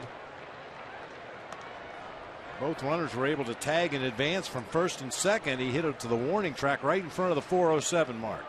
But ideally, you don't want him to have the type of production up there where you have to drop him down in the order against the lefty. And we've seen Gibby do that earlier this year and all of last year, oftentimes. But a chance tonight, batting second. 3-1. Turns on it, but hits it right to Medica at first. And Eric Stoltz is through 5. Diamondbacks trail the Padres 3-1.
The Padre dugout, it's third base coach Glenn Hoffman, and he ends up winning the Legends race. Glenn Hoffman crosses first. I think Matt Williams is claiming the victory was his, but Glenn Hoffman having some fun there. Glenn Hoffman's a great third base coach, been around the game a long time, the older brother of one of the greatest closers of all time, Trevor Hoffman, but I don't think he's quite a D-backs legend. You know, remember when Glenn Hoffman came up as a skinny kid shortstop with the Red Sox. Slow roller to Pennington in short. They retire Jerko. And that's 8 straight set down by Miley. And that's what you're looking for, the ground ball out. But tonight it's been the strikeouts, Bob. 8 strikeouts for Miley matches the season high. And a lot of them on fastballs, catching the Padres just looking at that called strike 3. A lot of them were very well located down at the bottom of the knees on the outer third of the plate, but just pumping fastballs in there to these Padres hitters who seem surprised to see a heater in a 2-strike count.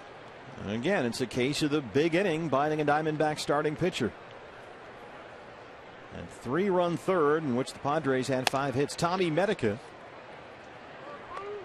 looks at ball 1. Medica had an RBI single in that third. Miley's career high for strikeouts in a game is 10. That was against the Rockies in 2012. So he's 2 shy of tying that mark.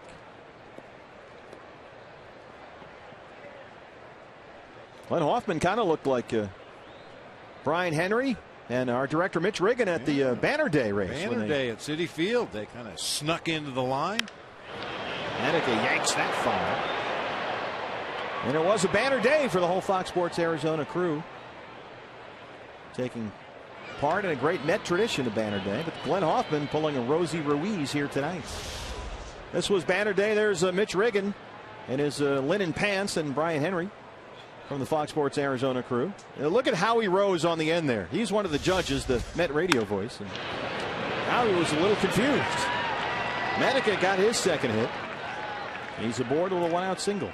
And some Poor guest that checked into the team hotel had to sleep on the mattress pad. Hey, there's no sheet here. Look at Howie. He's trying to look at. He's trying to read the band. What's Todd's garage? What is that? It's just stunned the whole panel by the artwork, I guess. Cameron Maben. Maben's 0 for 2. He struck out his last time up.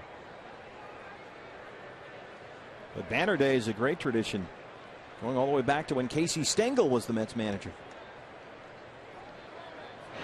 So it's kind of a neat thing for our crew to take part in that. Our thanks to the Mets, even though they probably and still don't know about it.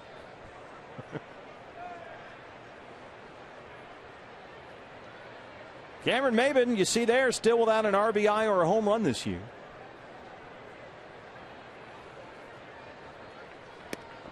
And Maben has played in barely more than 20 games. He missed the Padres' first 25 when he ruptured his left biceps tendon during the first week of March.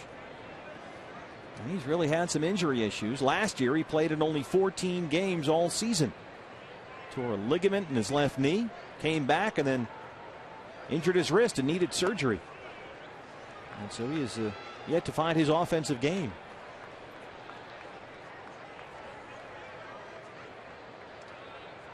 And this is always a guy that's had great flashes of athleticism. He's never hit enough, though, to be a great baseball player. He has more strikeouts in his career than hits. Yeah. He's got a base hit right here. He shoots it into right. Medica hustling all the way, heads for third.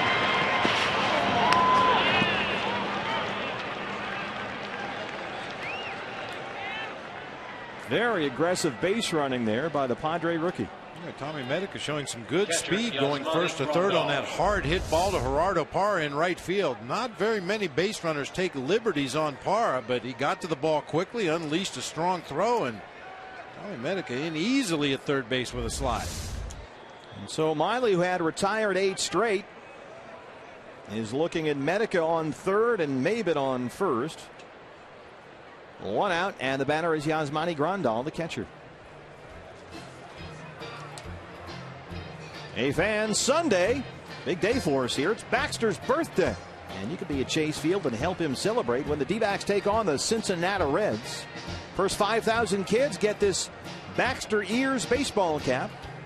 Visit dbacks.com/tickets. That's a must-have item right there. Could be a hot one, yeah. You're not getting that on eBay or anything. Medica at third, Maben at first. Grandal 0 for 2. He struck out his last time. And he's up there right now, 2 for 32.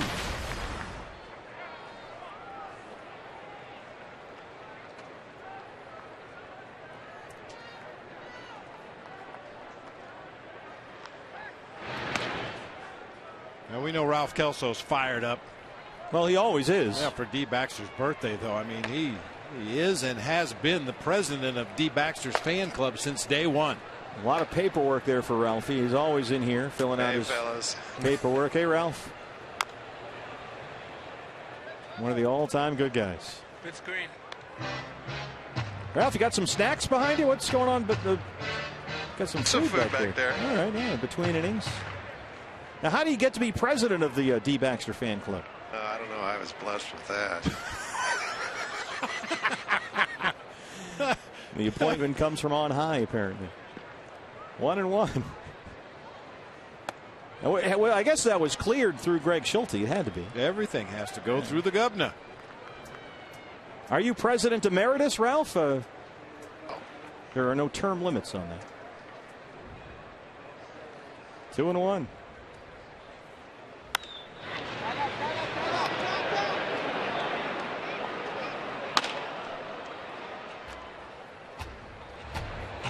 A look from high above into the Sanderson Ford bullpen. The right-hander, Randall Delgado. Miley now with 92 pitches, 59 for strikes.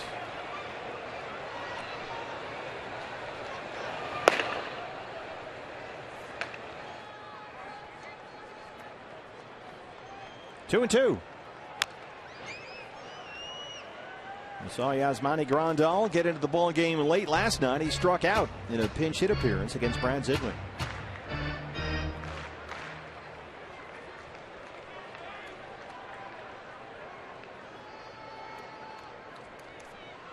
Medica, the runner at third, and Maben over there at first.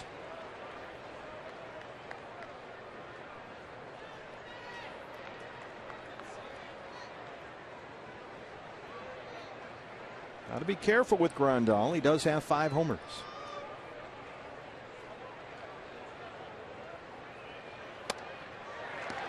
Strikes him out. That's 9 for Miley. 2 down. Second time tonight he's gotten Grandal. And now they're going to have Stoltz take the at-bat. Pitcher Eric Stoltz. One shy of a career high for Miley. He's gotten Stoltz once earlier in the ball game, and now the pitcher will hit with runners in the corners and 2 outs.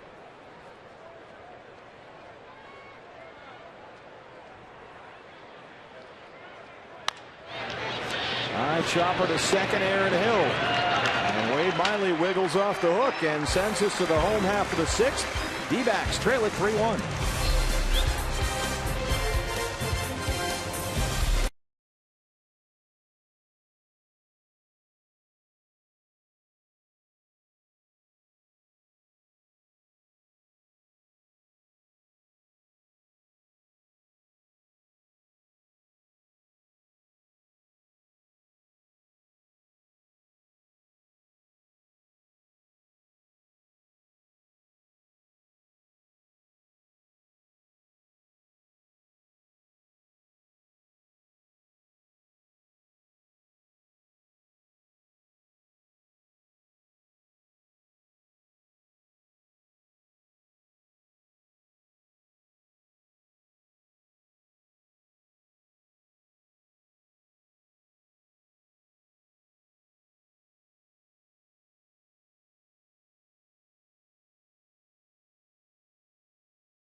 Okay. Gonna hit and throw tomorrow in the cage. Progress to some altered G running on the treadmill, which relieves some of the weight, but doing pull work too, and everything's progressing just as well as I could hope for. Well, good news on the progress of D-backs outfielder Mark Trumbo as he makes his way back to the lineup with that stress fracture in his foot. He said the biggest reward right now is that he is pain-free, and that's a big key, but still no timetable for his return. He says he's certainly going to err on the side of caution because that's the kind of injury that can linger for a long time. So I think they're going to take their time with Mark Trumbo. But good news is he's out of the boot. What are those knuckleheads doing down there? I think Tubby's trying to teach Mark Trumbo how to whistle. Brad, how do they sound? You're right near the dugout. It's kind of a muffled whistle. Yeah, you'd think you'd know by now how to whistle. It's not something you pick up in the big leagues, is it? I'll tell you, that's a valuable talent, though, for a coach or a manager, the ability to whistle loudly, quickly. Who was the guy as the shift is on for Goldie? There was one guy who I want to say was a shortstop. It might have been Ozzie Guillen, who would signal the pitches by doing bird calls. Yep. You're going there. Right there. Use your tongue, and then you just.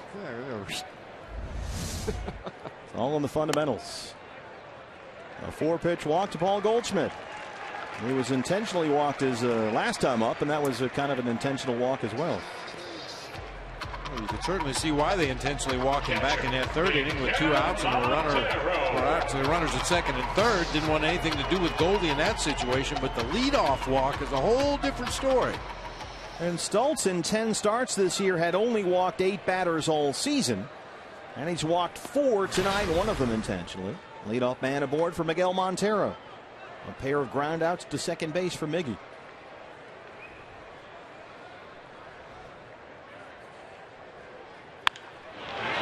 Well hit to right. Denorfia won't get there, and it rolls to the wall. Here comes Goldie. He will score. And Miggy's got an RBI double.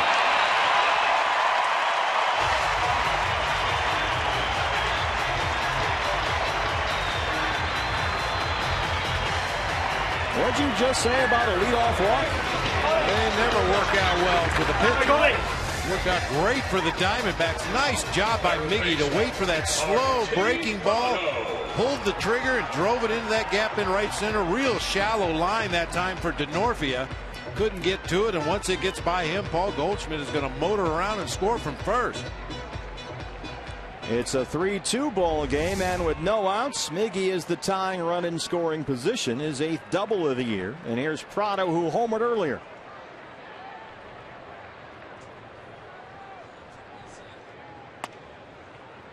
Strike one. There are a lot of things that set Paul Goldschmidt apart from others at his position in the major leagues, and we just saw one of them, the speed.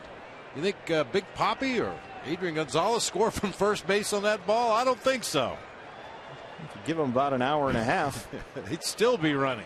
Goldie really has great quickness. And we've talked about how he's an excellent base runner, always hits, and you've shown this, Bob, hitting the inside of the bag, the right spot of the bag, but he's quick, especially for such a big guy. 0-1 on Prado.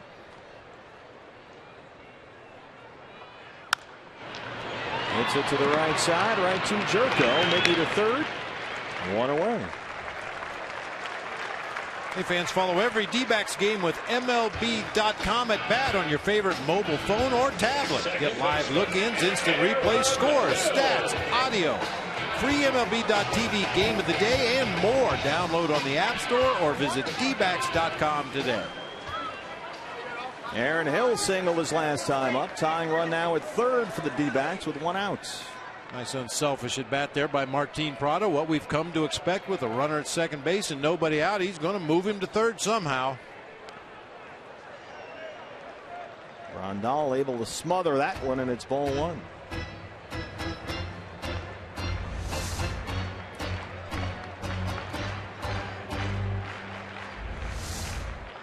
Aaron in and out of the lineup over the last week or so. There was the sore shoulder after a couple of diving stops at second before the last road trip. Then the ball he fouled hard off his ankle in New York.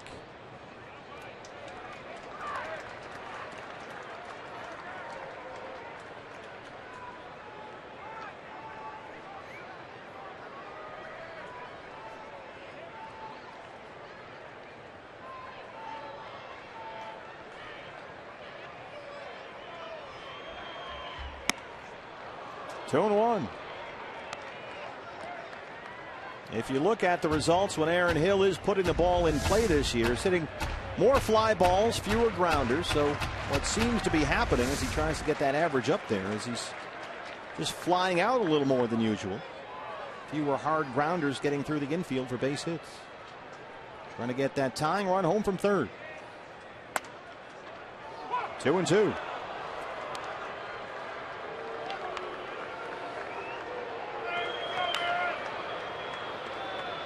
Dale Thayer, the right-hander. We saw him last night.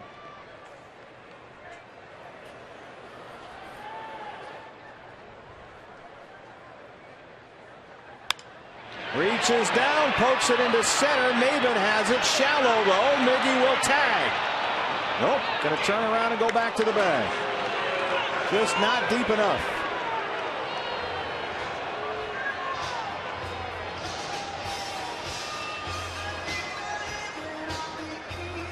Perhaps a little bit deeper, or maybe move a little bit laterally to his left. You might take a chance, but his momentum was bringing him right into the throw, straight at home plate. Stays behind the ball well. Yeah, you really don't have any choice other than to hold up Miggy down there at third base. Take your chances here with Cody Ross. Here's Miggy with the bluff. Coming hard, and then it's up to Cody with two outs. Cody has twice flied out to right.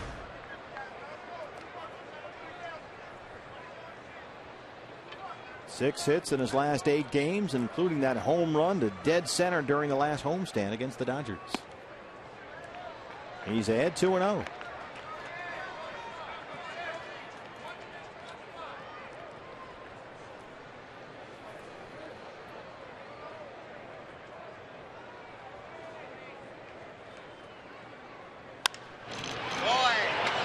Soft fly to right to Orfield. They strand the tying run at third, but they get one on the Montero RBI double, and through 6, the D-backs trail the Padres 3-2.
Is brought to you in part by Lone Butte Casino. You're in for more winning moments at Lone Butte Casino.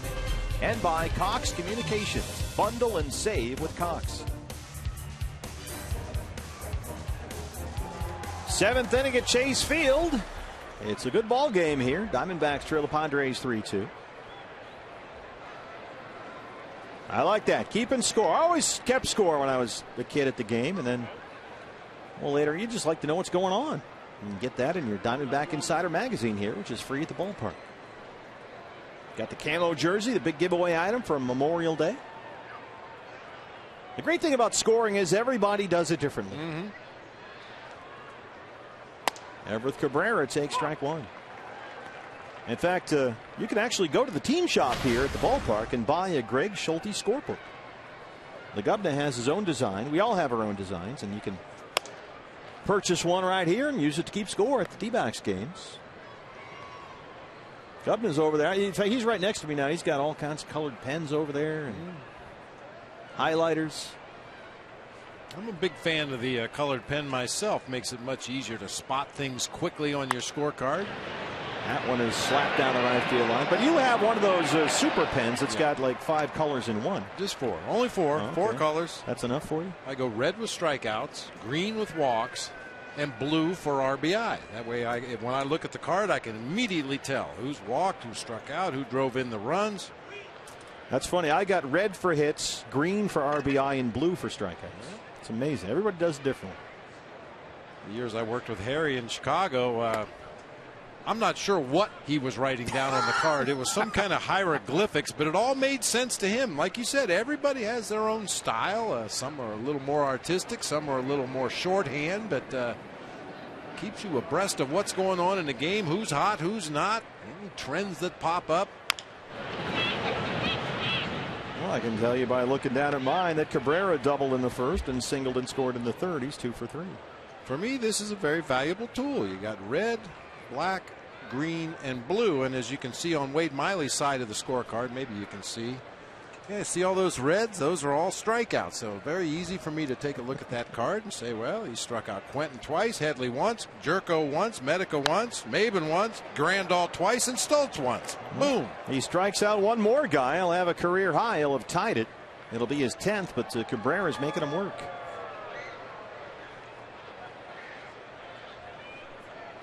There's Brad's scorecard. There's mine, guys. I don't have the red pins. I don't have the multicolored pins. Is that something you get at the start of the season, or?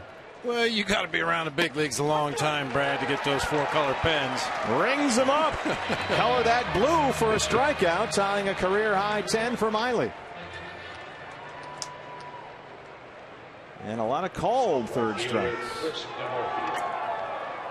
I know I've told the story before about Eric Cooper, the home plate umpire. I was on his list of ejections very early on in his career when I told him his strike zone was as big as the world. He didn't like that. He didn't like that even a little bit. Well, Wade Miley has used that to his advantage tonight. One more and it'll be a new career high. Denorfia, an RBI single. He scored a run in the third, 1 for 3. The pride of Wheaton College in Massachusetts. Which not too long before Denorfia got there was an all-girls school. So he decided, I'm going there. Good move, Chris. They changed that a few years before he got there.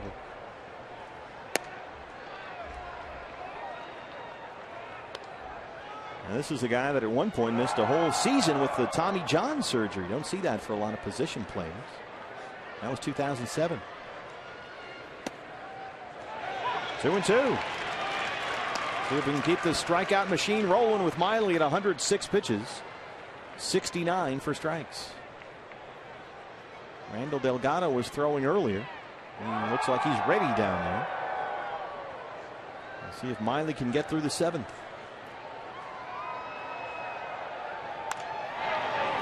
On the ground, easy play for Aaron Hill. 2 down.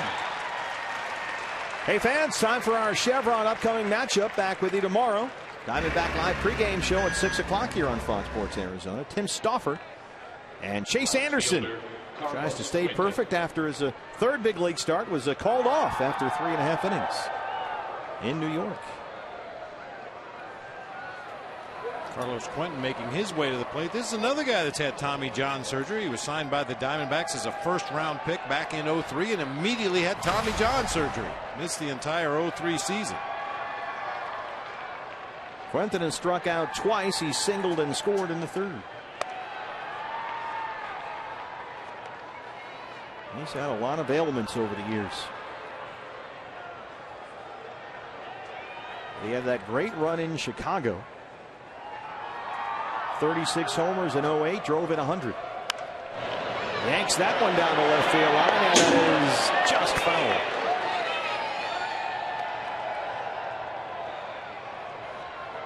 Quentin, 2008, 36 homers, 5th in the MVP voting that year.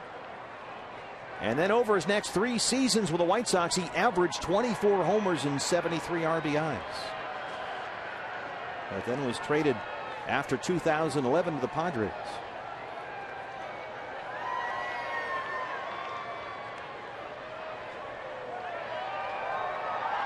A ball and a strike, 2 outs in the 7th.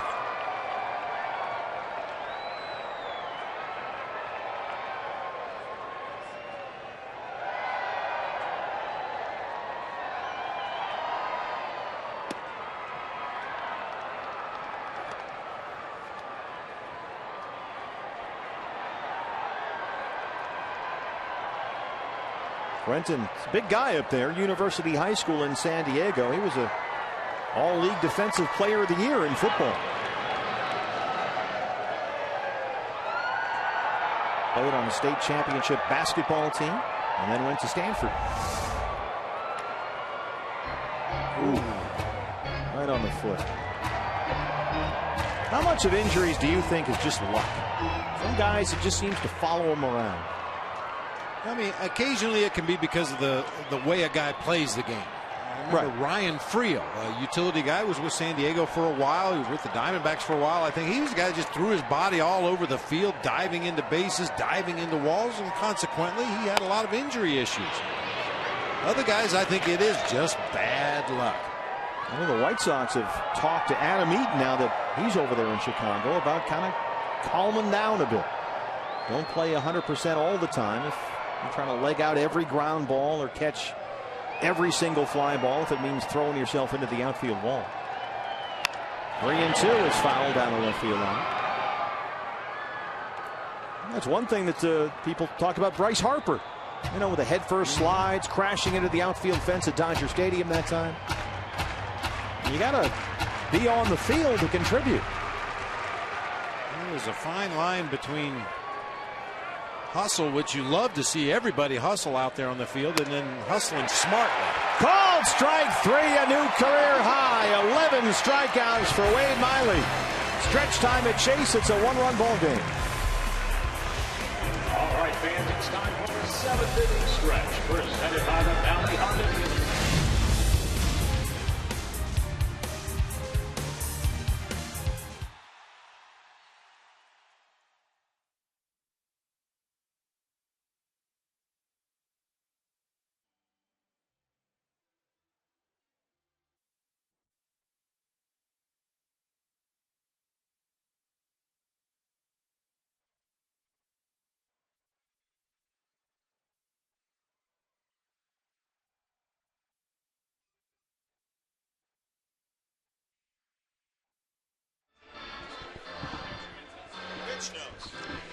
Hey, Mitch, you know about Webby's card, right? Can we show Webby's scorecard? Because he's got a whole system, too. Yeah. Okay. Yeah, that's what it'll look like. Yeah, you got to get it right in there. Yeah. He uses crayons, so. Ooh, can we just come straight back to that?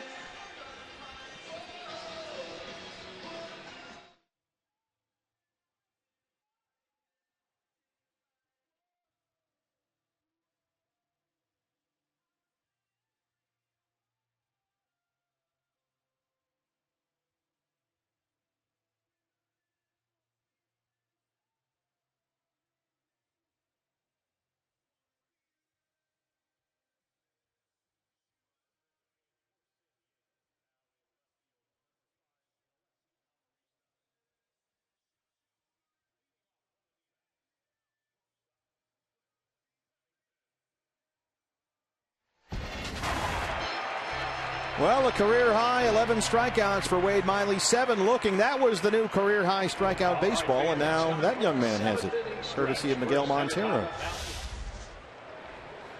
11 strikeouts, a new career high, 7 called strike threes with Eric Cooper, the crew chief, behind the plate. He is our APS Energy All-Star. Cliff Pennington leads off the home half of the 7th. With us in the booth is Brandon Webb. Webb, we were talking about scorecards, and I see you've got a whole system here. Keep the scorecard back there. Me and BB on the same page here with the. Philadelphia can't handle it. Pennington heads for second. And the leadoff man is in scoring position here for the D-backs. Philadelphia came charging in. Looked like he overran it. I think he might have lost that in the lights as well. That little humpback line drive. He got into a position where he thought the ball was going to come down. And at the very last instant, he loses it in the lights high above the third base side. It gets by him, and Penny ends up on second base. All right, now let's change your scorecard here, Webby. How do you find out how you score that in a minute? They rule it a double. Well, I tell you, the hits are in blue, but I make them show them on base in red. That way I know. And if they score, I color in the red. When the change of the innings, I slash in green. It's just easy to read. So, same pen. You guys have the same pen? I'm telling you. We shop at the same store. Only the big leaguers get the cool pens. That's a lot of charting and gun work in the stands in the minor league. You got some big league facial hair coming in. Pitching change. Diamondbacks have the tying run at second. Nobody out. Back after this.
Dale Thayer, the right-hander, is on for the Padres. Bud Black waited until Alfredo Marte was announced as the pinch hitter for Miley.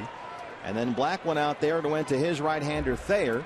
Kurt Gibson recalled Marte, and now Eric Chavez will hit against the right-hander with Pennington the tying run at second and nobody outs. We saw Thayer in the 7th last night. He worked a 1-2-3 inning. Eric Chavez, 279, 3 homers. He has 10 hits in his last 28 at bats. Trying to get Miley off the hook. And Brandon Webb, boy, Wade Miley had it working in terms of the strikeouts, a career high 11. He did, yeah, nice job. Good location with the fastball. I mean, he threw a lot of good quality fastballs, and seemed like they were guessing on him, especially early, locking him up with some what he was going inside, but.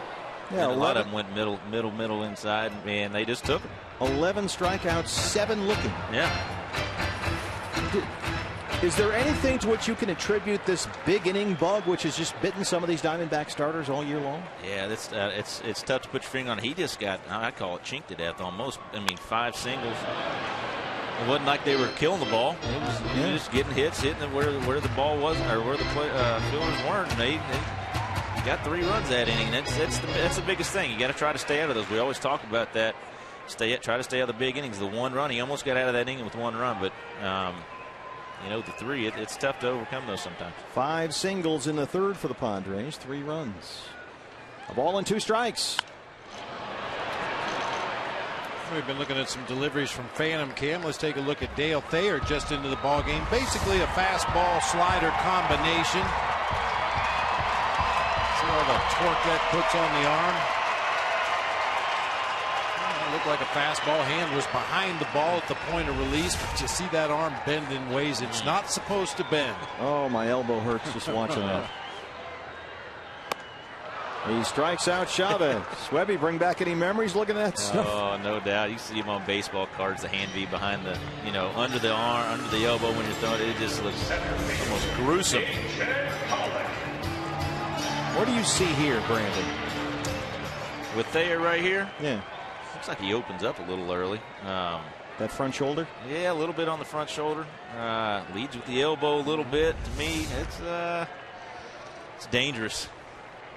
So is A.J. Pollock, who looks at strike 1. He has flied out, walked twice. 3 hits last night, including his first career walk-off homer, his 6th of the year. And this is his time of the game. We mentioned this stat last night in the post-game show. From the 7th inning on in ball games this year, A.J. Pollock is 18 for 53. That's a .340 average with 9 extra base hits, including 4 home runs. That's a pretty good list right there. Well, the Diamondbacks in the 6th inning left the tying run at 3rd after Montero had an RBI double to make it 3-2. Now they have the tying run at 2nd with 1 out. Another chance to even up the ball game right here.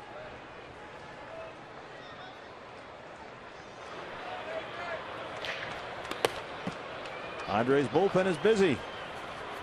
Alex Torres, the left-hander. A ball and a strike to A.J. Pollock.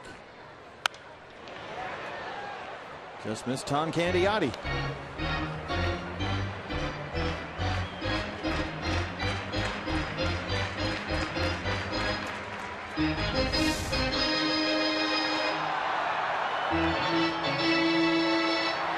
Lost the bat at the very tail end of that swing. Well, one thing he's done much better this year. We talked about the increase in power and a few more strikeouts. He's really getting good extension, getting his arms out there, getting that bat out there across the plate, hitting pitches on the outer third of the plate hard to the opposite field. Well, he faced Thayer in the 7th inning last night and grounded out to short.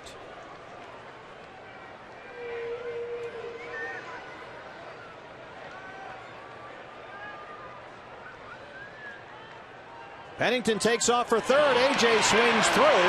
Grandal can't corral that one. And there's the strikeout. It's the 2nd out, and now Pennington is the tying run 90 feet away. Well, some hitters don't like guys running from second base, especially in a 2-strike count. It can be a little bit distracting out there behind the pitcher, and A.J. swings through a slow slider that time as Pennington steals third. A strikeout and a stolen base.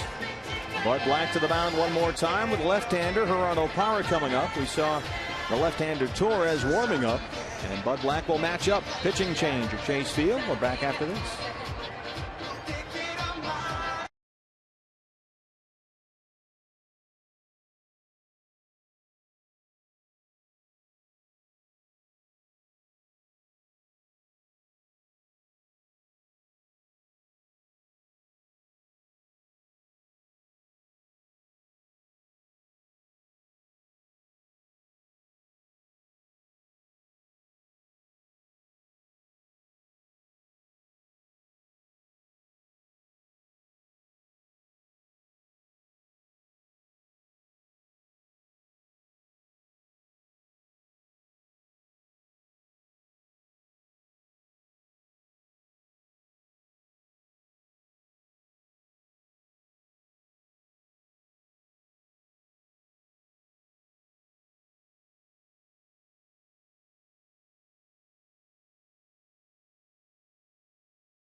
Baxter manning the camera. In fact, Baxter took this photo. It's our AT&T fan photo of the game, as I'm told, selected by Brandon Webb. Are you on the Brenly committee now? Oh, let's see. Larry, you like that one, huh?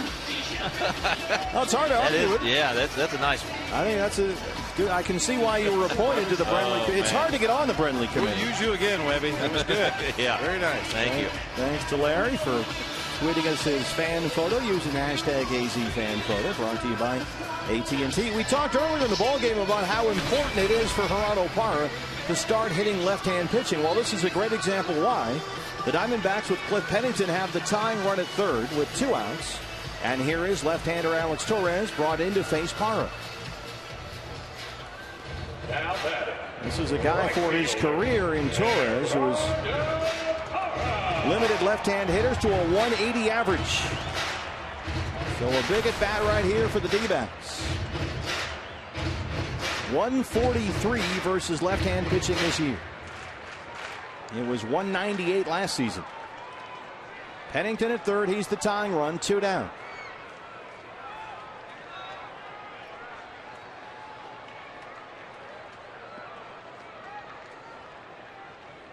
Webby, what are you thinking if you're Torres out there right now? You've got the matchup in terms of the left-left. Yeah, I mean, he's liking this situation. I think, you know, he's got to get this guy. He's probably got, you know, one batter. You got to get him out. There's a guy on third base. You don't want to give up a tying run, and this is your guy. He's got Goldie on deck, so I'm sure he knows that, as you said, this is it, right? That's it.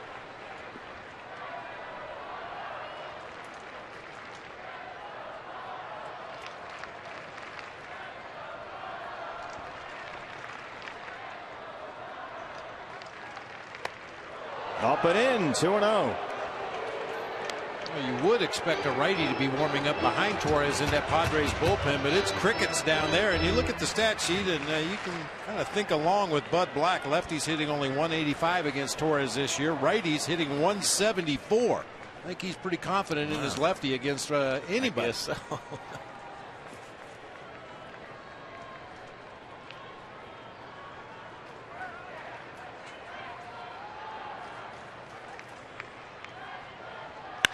Two O's in the left, and the game is tied.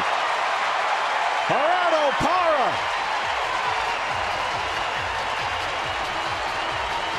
throw out the numbers, the matchups, the whole thing. That's his first hit in his last 14 at-bats against a left-handed pitcher. Well, that's a great approach, though. We've talked about it repeatedly with Gerardo Parra, especially against those lefties. The longer he waits and uses the entire field, the more effective he is as a hitter, and that time he gets the runner on the plate, tying it up. And now he's got to deal with Paul Goldschmidt. 17th RBI of the season for Gerardo Parra. And Wade Miley's off the hook. And if Goldie can come up with a big hit here, Miley will be in line for the win. There's a strike, 0-1. Goldie 0 for 1. He struck out in the first. He has walked his last 2 times up, once intentionally.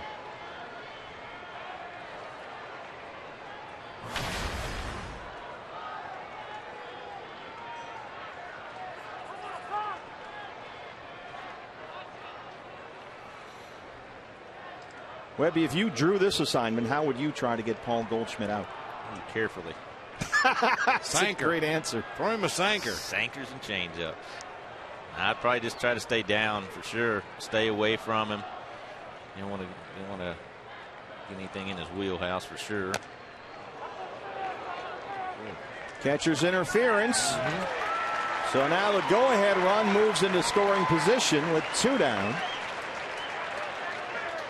And Torres will have another lefty-lefty matchup with Miguel Montero. Boy, sometimes on that catcher's interference, you barely brush the catcher's glove. I think he got him real good on the back of the hand that time. Very nearly knocks the glove completely off. Trainers are looking at Yasmani Grandal right now. He's kind of walking it off here. He might be coming out.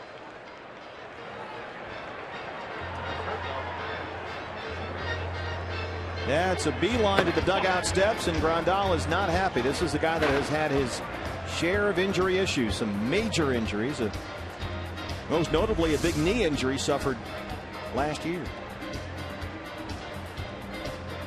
A very late swing by Goldie. That ball was nearly in the mid of Grandal before he got the bat into the hitting zone. And but when you're a guy that's had a history of injuries and you know your body pretty well, I mean, there was not even any hesitation. The trainer came out, took one look at him, and Grandal just walked off the field.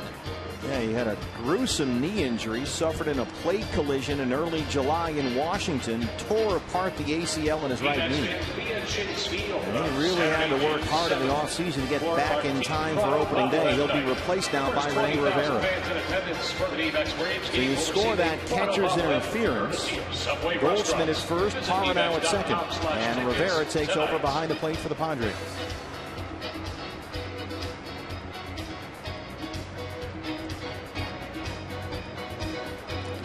Going to be given a couple of warm-up tosses here.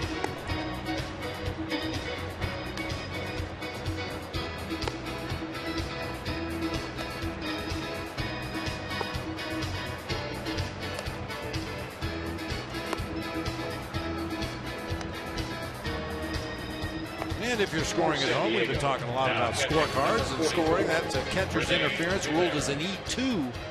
Tough way to go out of the ballgame on an E2.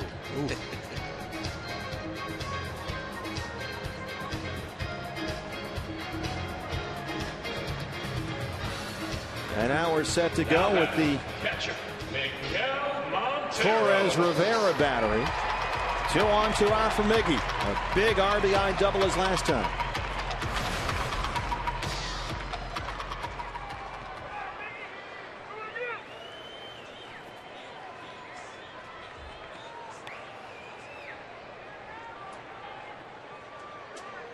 Gerardo Parra is the go-ahead run at second. Paul Goldschmidt at first.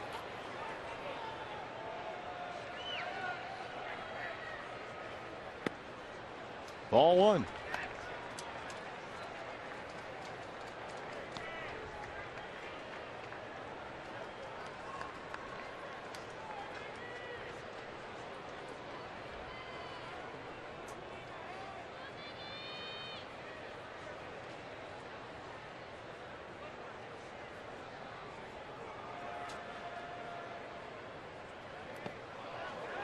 Rivera tested immediately with a ball in the dirt, and Montero is ahead 2-0.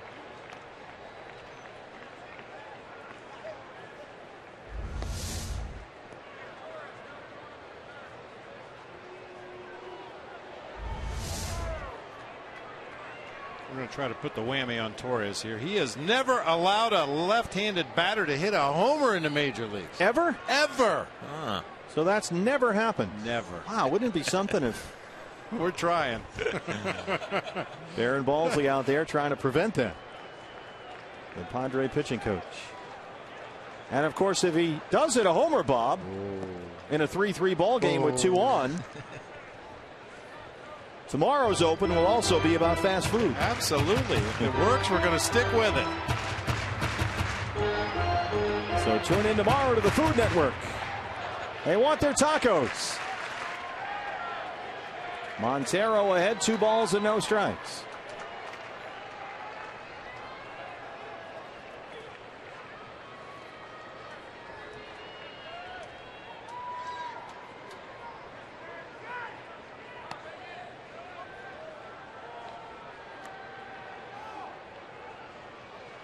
Webby, what do you think about a conversation on the mound in the middle of an at-bat, like when the pitch count is already into it, and all of a sudden here comes the pitching coach? That was kind of an odd timing. I don't know. I know he spiked the fastball right there.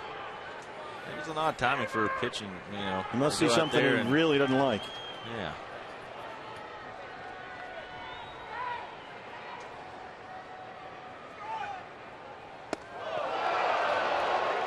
Sky that one. Rivera had to leap up to get it.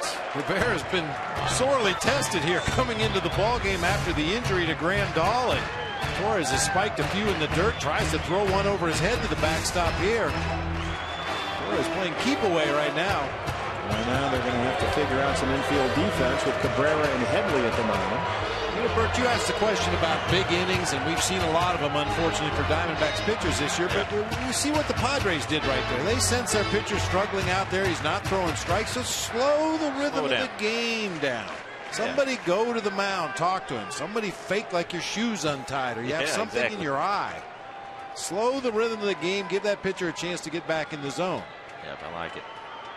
3-0. Bases are loaded.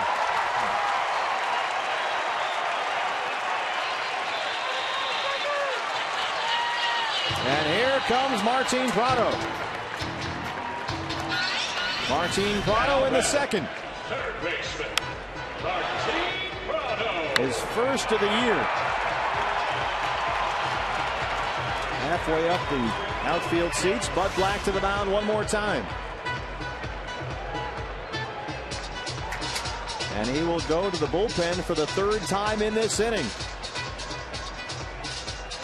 Diamondbacks have tied it up. They're loaded with 2 outs. Here comes Quackenbush, who served up the walk-off last night. Back after this.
FoxSportsArizona.com, all your online local sports coverage. Jack McGruder has his post-game reaction and analysis.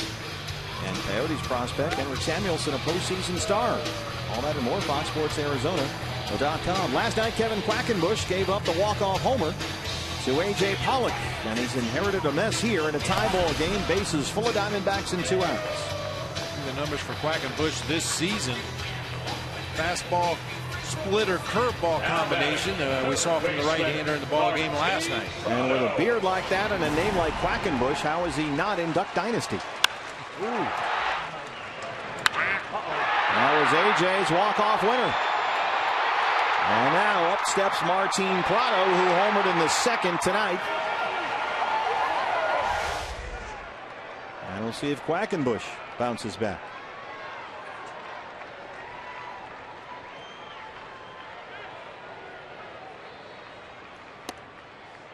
Strike one, Prado taking all the way. Martin 1 for 3. Parra the runner at third. Goldschmidt at second and Montero at first.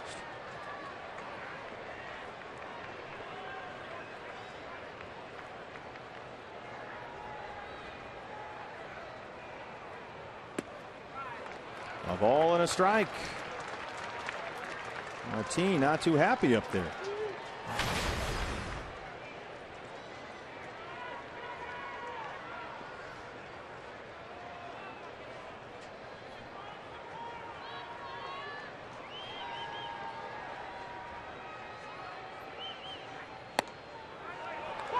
Dropped in a breaking ball for strike 2.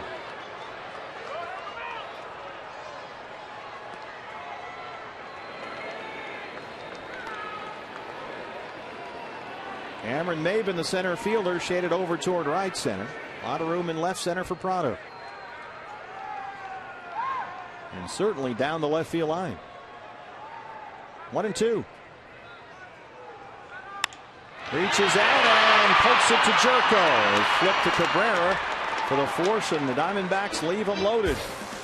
But they get the tying run. We are 3-3. Brandon Webb, thanks, man. We'll see you on Diamondback Live. Thank you.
The only issue was once again for a D-back starter. The big inning is San Diego.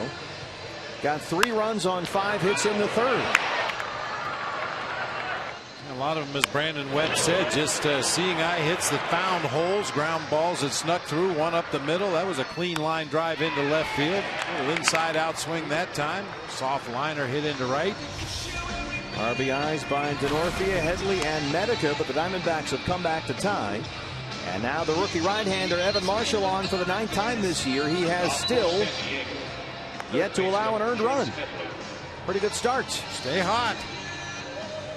He'll work to Headley, Jerko, and Medica 4, 5, and 6 in the Padre 8th. Heavy sinker, good straight changeup from Evan Marshall. Mix in the slider from time to time.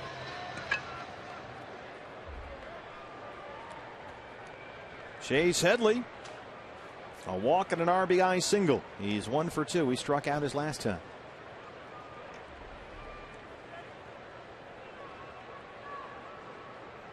8 hits for the Padres, 6 for the D-backs, tied at 3 here in the 8th.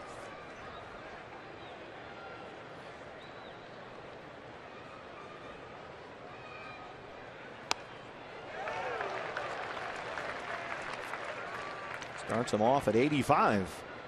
0-1. It's a good first pitch for a guy who has a reputation of throwing that heavy sinker. If you can throw anything off speed around the strike zone to the opposing team when they're up there looking heavy, hard sinker in the mid-90s, you got a chance to steal a strike. Bounce to second. 1 out. Take a look at that Evan Marshall changeup. He uses a little bit more of a claw grip out there. We saw earlier in the game Wade Miley used the circle change. This one is kind of a modified 4-finger changeup. I don't know how else to describe it. We used to call it a claw changeup. You don't really put any emphasis on any 1 or 2 fingers in the delivery. You use all 4 fingers to kind of take some of the velocity off that sinker. Jed Jerko. The Wade Miley changeup a little more identifiable because of the index finger and thumb forming that OK sign. You throw the ball off your middle finger and your ring finger taking some of the velocity off the pitch with the same arm action. Gets the call from Eric Cooper. 0-2. Jerko 0 for 3. He struck out looking in the 3rd. And Marshall, it seems, I know he's working here in the 8th inning in a tie game, but we're at a normal bullpen alignment. He seems to be the 7th inning guy these days. Nice scoop there by Miggy. And that Marshall 7th, Ziegler 8th, Reed 9th trio back there is done pretty well. There is Brad Ziegler. Sat down with Brad at Chloe's Corner in downtown Phoenix today, filming a cup of coffee episode you'll see at the end of next month. And there's Addison Reed. Another cup of coffee star. 1-2. Got him. Boy, it's hard not to like this kid.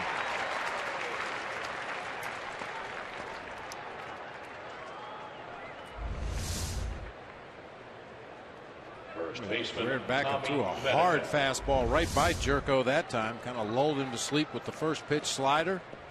Put him away with a heavy sinker on the outside part of the plate. The jerk store closed on that one. 2 down. Tommy Medica's got a pair of singles, including an RBI in the 3rd. Medica had that pinch hit double, scored a run last night in the 7th. Getting the start tonight at first base. Hey fans, we invite you to play Kachinko by signing up at one of the 16 interactive kiosks right here at Chase Field during any Diamondbacks regular season home game. And with a left-hander Miley starting the ball game tonight, Bud Black has some pretty good left-hand bats on his bench. You've got Venable down there, you've got Alonso, and you've got Seth Smith. So keep that in mind as we go on here.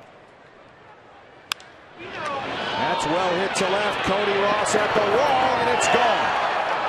Tommy Medica, his 3rd hit tonight. And Evan Marshall gives up his first earned run in the big leagues. The Padres lead at 4-3.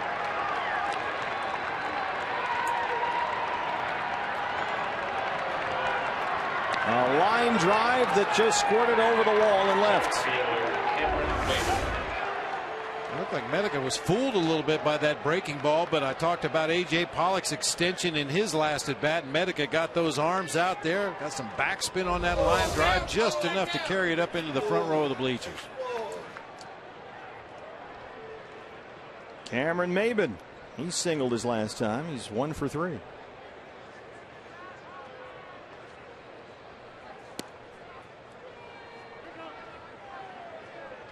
Medica's kind of an interesting cat. He didn't hit a home run his first year in professional baseball at Eugene, and each year he's hit a few more and a few more. Had 19 in the 2012 season in A ball, then last year split between Double-A, rookie ball, and the big leagues, hit a total of 23. He's one of those guys, when he makes contact out near the barrel of the bat, he can do some damage. A 14th round pick by the Padres out of Santa Clara in the 2010 draft. He was a fall league participant here in the Valley last year. Spent most of last season with Double-A San Antonio, hit .296 and 18 homers. 2 balls and a strike to Maben. Medica has made it a 4-3 Padre lead here in the 8th.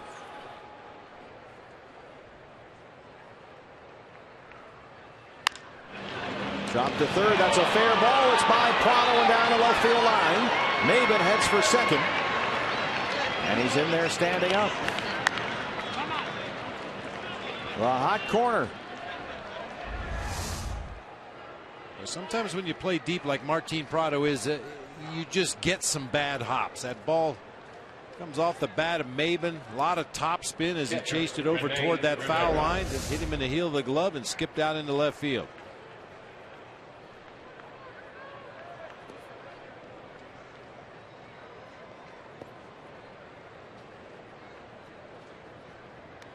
Maben in scoring position, 2 down. And here is Rene Rivera, who came in to catch in the bottom of the 7th after Yasmani Grandal was apparently injured on a catcher's interference call. Goldie took a big swing and hit him right in the hand. Rivera, if you remember earlier this season, I talked about some of the notations I made on my card as a manager. Rivera is definitely a WW.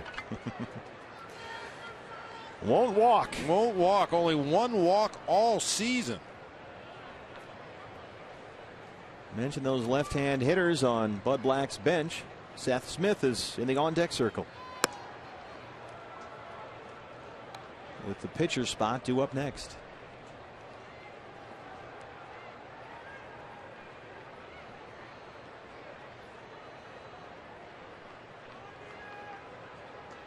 He's been their best hitter this year.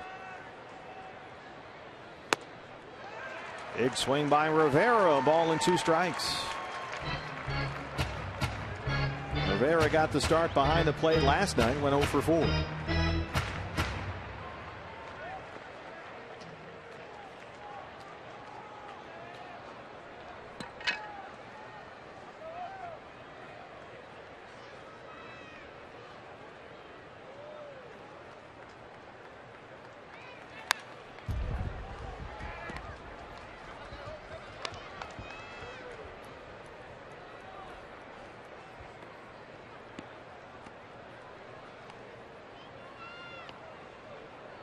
Rivera last year was primarily a defense first guy. He's become a little bit more of an offensive threat this year. More aggressive up there than they'd seen before. A ball and 2 strikes. Swings through that one. 2 strikeouts in the inning for Marshall. But Tommy Medica gets him with his 2nd homer of the season, and the Padres take a 4-3 lead as we head to the home half of the 8th.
Three home half of the 8th, a career high 11 strikeouts tonight for Diamondback starter Wade Miley, the left-hander.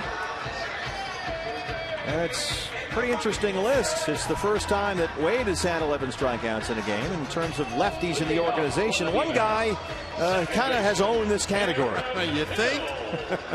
First time for Wade Miley. Brian Anderson did it once. Omar Dahl did it a couple times. Randy Johnson, 78 times. 78 times he had at least 11 strikeouts in a game. Unbelievable.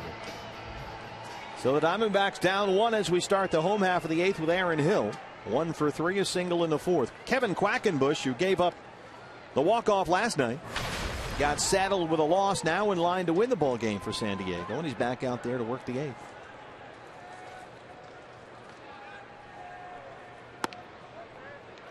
Slow breaking ball in there for a strike, 0-1.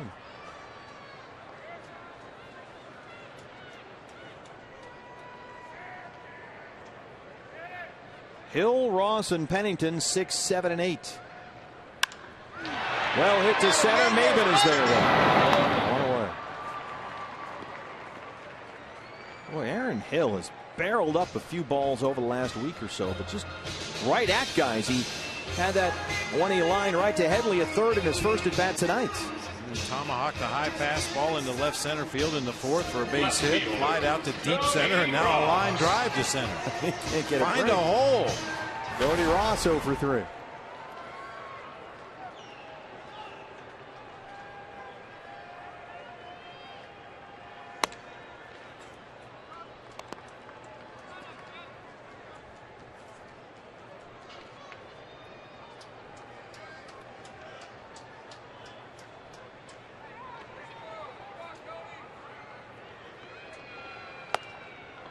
Two and 0.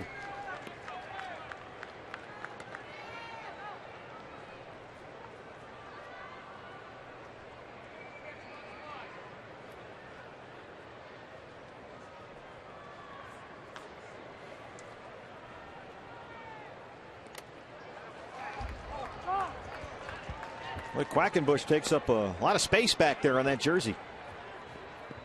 Going shoulder to shoulder. He has broad shoulders. Otherwise, some of the letters might sneak underneath his armpits there. Odd sequence of pitches. Fell behind 2-0 with 2 fastballs away from Cody Ross, and then threw a curveball 2-0. It's the corner that time. 3-1. And if a guy's going to throw a curveball 2-0 in a 1-run ball game, you might expect to see it again on the 3-1 pitch.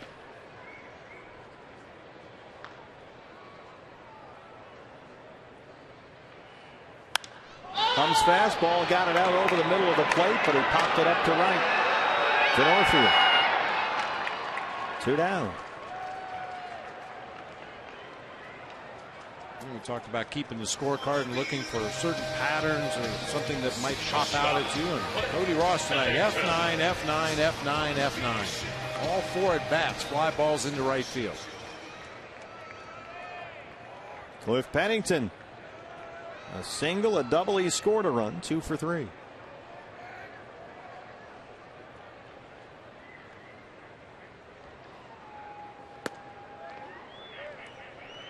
I can hear people in the stands making quacking noises. And Quackenbush. Sure, he's never heard that before. Can you imagine? Some little minor league ballpark somewhere. Oh, brother. Pennington shoots that into left. Amarista is there, though. And Quackenbush works a 1-2-3-8. It's 2 of the 9th. Diamondbacks down 1.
time for our Chaz Roberts air conditioning cool play of the game. Gerardo Parra makes the catch, and then watch this.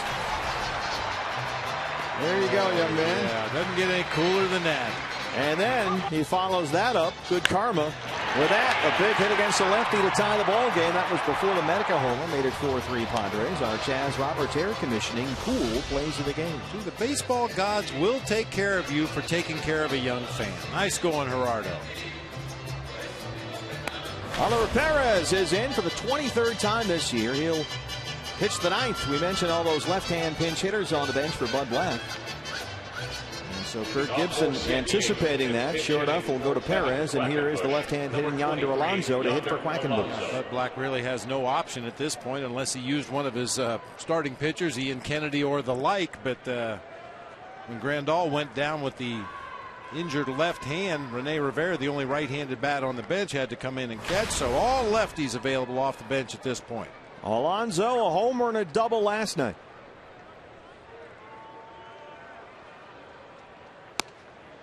That's in there for strike one.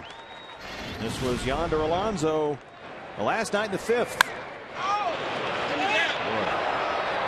One of 2 homers given up in the inning by Brandon McCarthy after the roof came open. Perez ahead 0-2. Well, I'm getting the same kind of swings here tonight against Oliver Perez, dropping down. Probably see a Louis Tiant back turn here on this next delivery.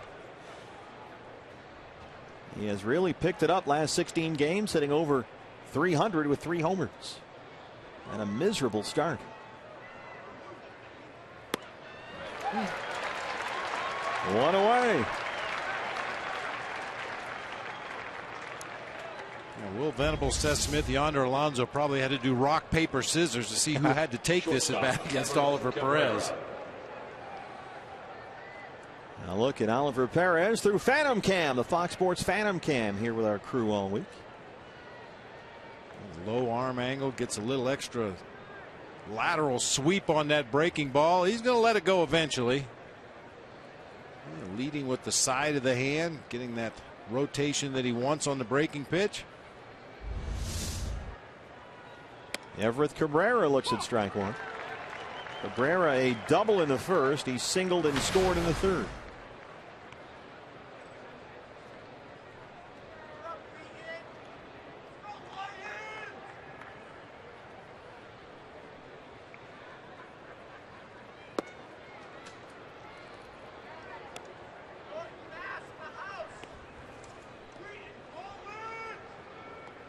Diamondbacks in the bottom of the 9th against Houston Street. The closer was warming up earlier for the Padres and is in fact still throwing out there. We'll have the pitcher spot, then Pollock and Parra 9-1-2. Strike 2. Well, we've seen a lot of pull shifts put on this year. You wonder if at some point opposing teams won't start shifting on Everett Cabrera to the opposite field. Both hits in the ball game in the 1st and the 3rd came to right field. A fly ball to Gerardo Parra before he struck out looking in the 7th.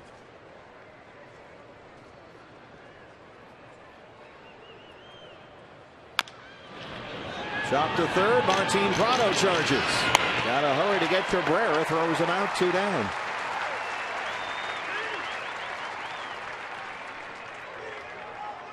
Well, perhaps fitting, at least tonight, that the last out to get here in the 9th is Denorfia. It always seems to come down to this guy. He singled and scored a run into 3rd. He's got an RBI.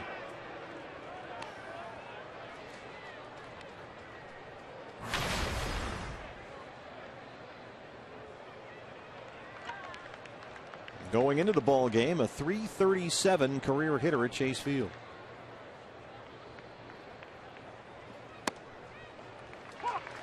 Another strike one from Perez.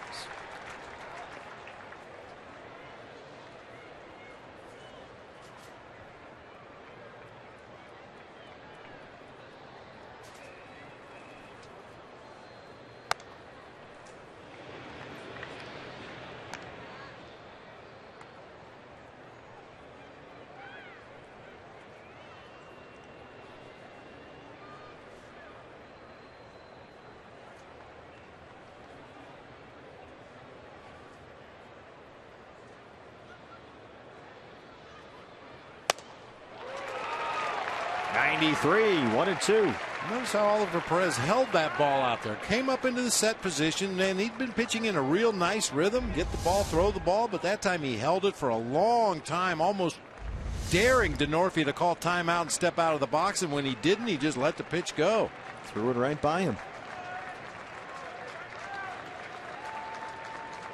Here's the wiggle and the Tiante. We got the full Louis on that one.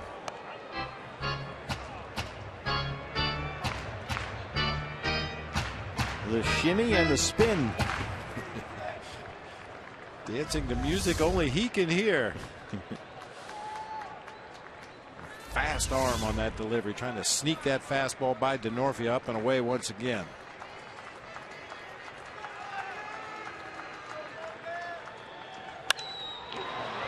This is out in the air to right. Parra. And Perez works a 1-2-3 inning. We go to the bottom of the ninth. CenturyLink, your link to what's next. The pitcher spot, Pollock and Parra, Diamondbacks down 1.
Ninth inning heroics here. Wade Miley got the start, struck out a career high 11, but had the big inning.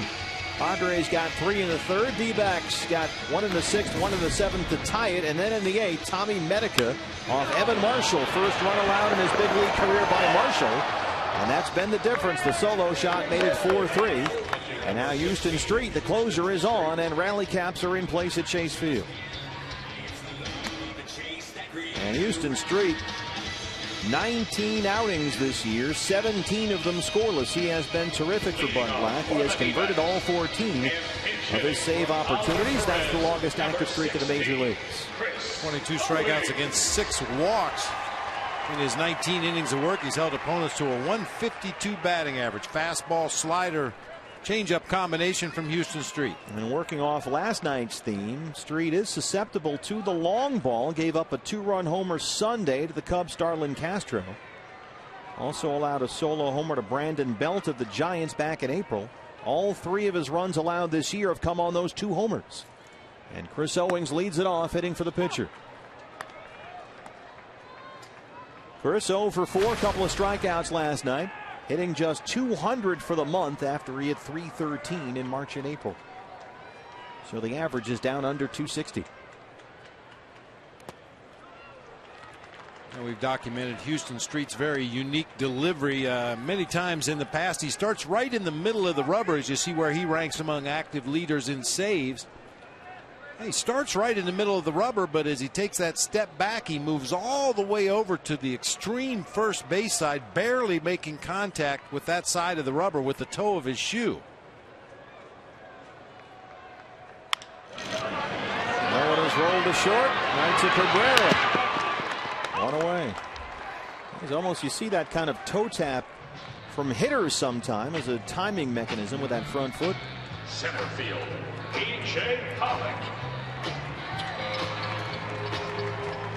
Not something you would teach a young pitcher. Normally you teach a guy to keep his legs underneath his body, make sure he's balanced, and Houston Street is all over that pitcher's mound before delivering the ball. Well, we know what A.J. Pollock did in the ninth last night. Strike one. A.J. tonight 0 for 2. He has walked twice.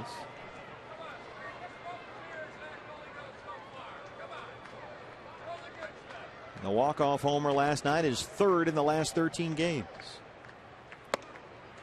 But he's down here 0-2. One good slider and one backup slider from Houston Street in this sequence. Both called strikes by Eric Cooper behind the plate. I think A.J. thought that last one was up. A.J. has hit right-hand pitching very well this year. And they go down and away. Got it up, elevated, down the right field line. But playable for Godolphin in the corner for a line out number 2.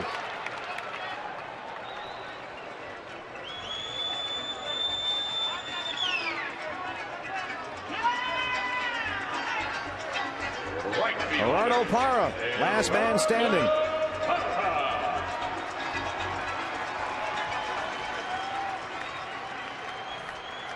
They have a live black right on the point of his nose there. Stuff can get all over the place. Good numbers for Parra career-wise against the Padre closer. 400 with 2 homers. Parra last time up a big RBI single that tied it at 3. That was in the 7th before Medica homered in the 8th.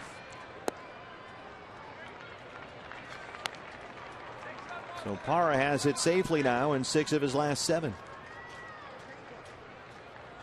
In fact, he has only 3 games this month in which he did not have at least 1 base hit.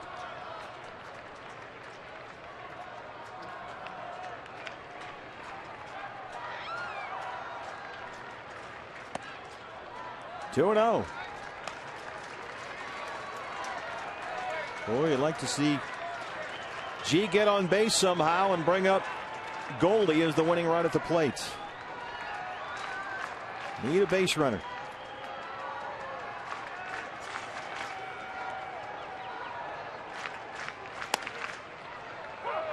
At one point, Houston Street had recorded 3 consecutive strikeouts of Gerardo Parra. Since then, Parra is 4 for 7 with a double, a triple, and 2 homers against the Padres closer. Get a pitch to hit. Huge gap in right center field. Maben is shaded over toward left center. 2-2. Rivera did a nice job there of holding on to the foul tip.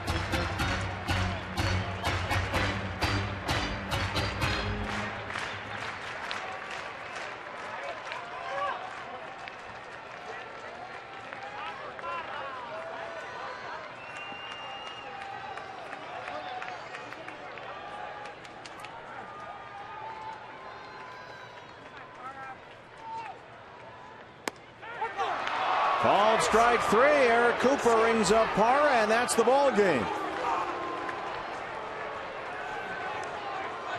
Padres have even the series at a game apiece. Quackenbush the win, Street the save. They take game 2 of the series, 4-3.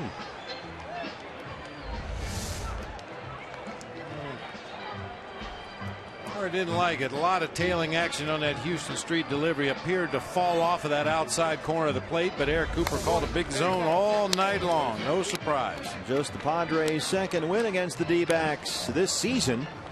And the Diamondbacks still have a chance to win the series going into the series finale tomorrow night. It would be 6 victories in their last 8 series. But they drop the middle game here 4-3 and send us into the rubber game tomorrow with Chase Anderson on the mound.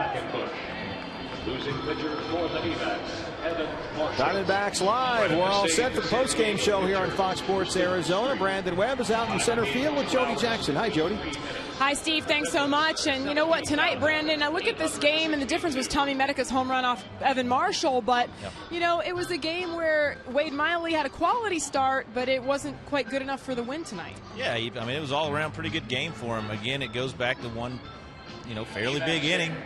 Seems to be the killer for him. But overall, it was a pretty good ball game all around. 6 hits versus 10, and they just got one up today. Yeah, no question. Brandon will look a little closer though at Wade Miley's impressive 11 strikeouts. That is a career high for Wade, but it is the Padres that take this one, Game 2, evening the series at 1 game apiece.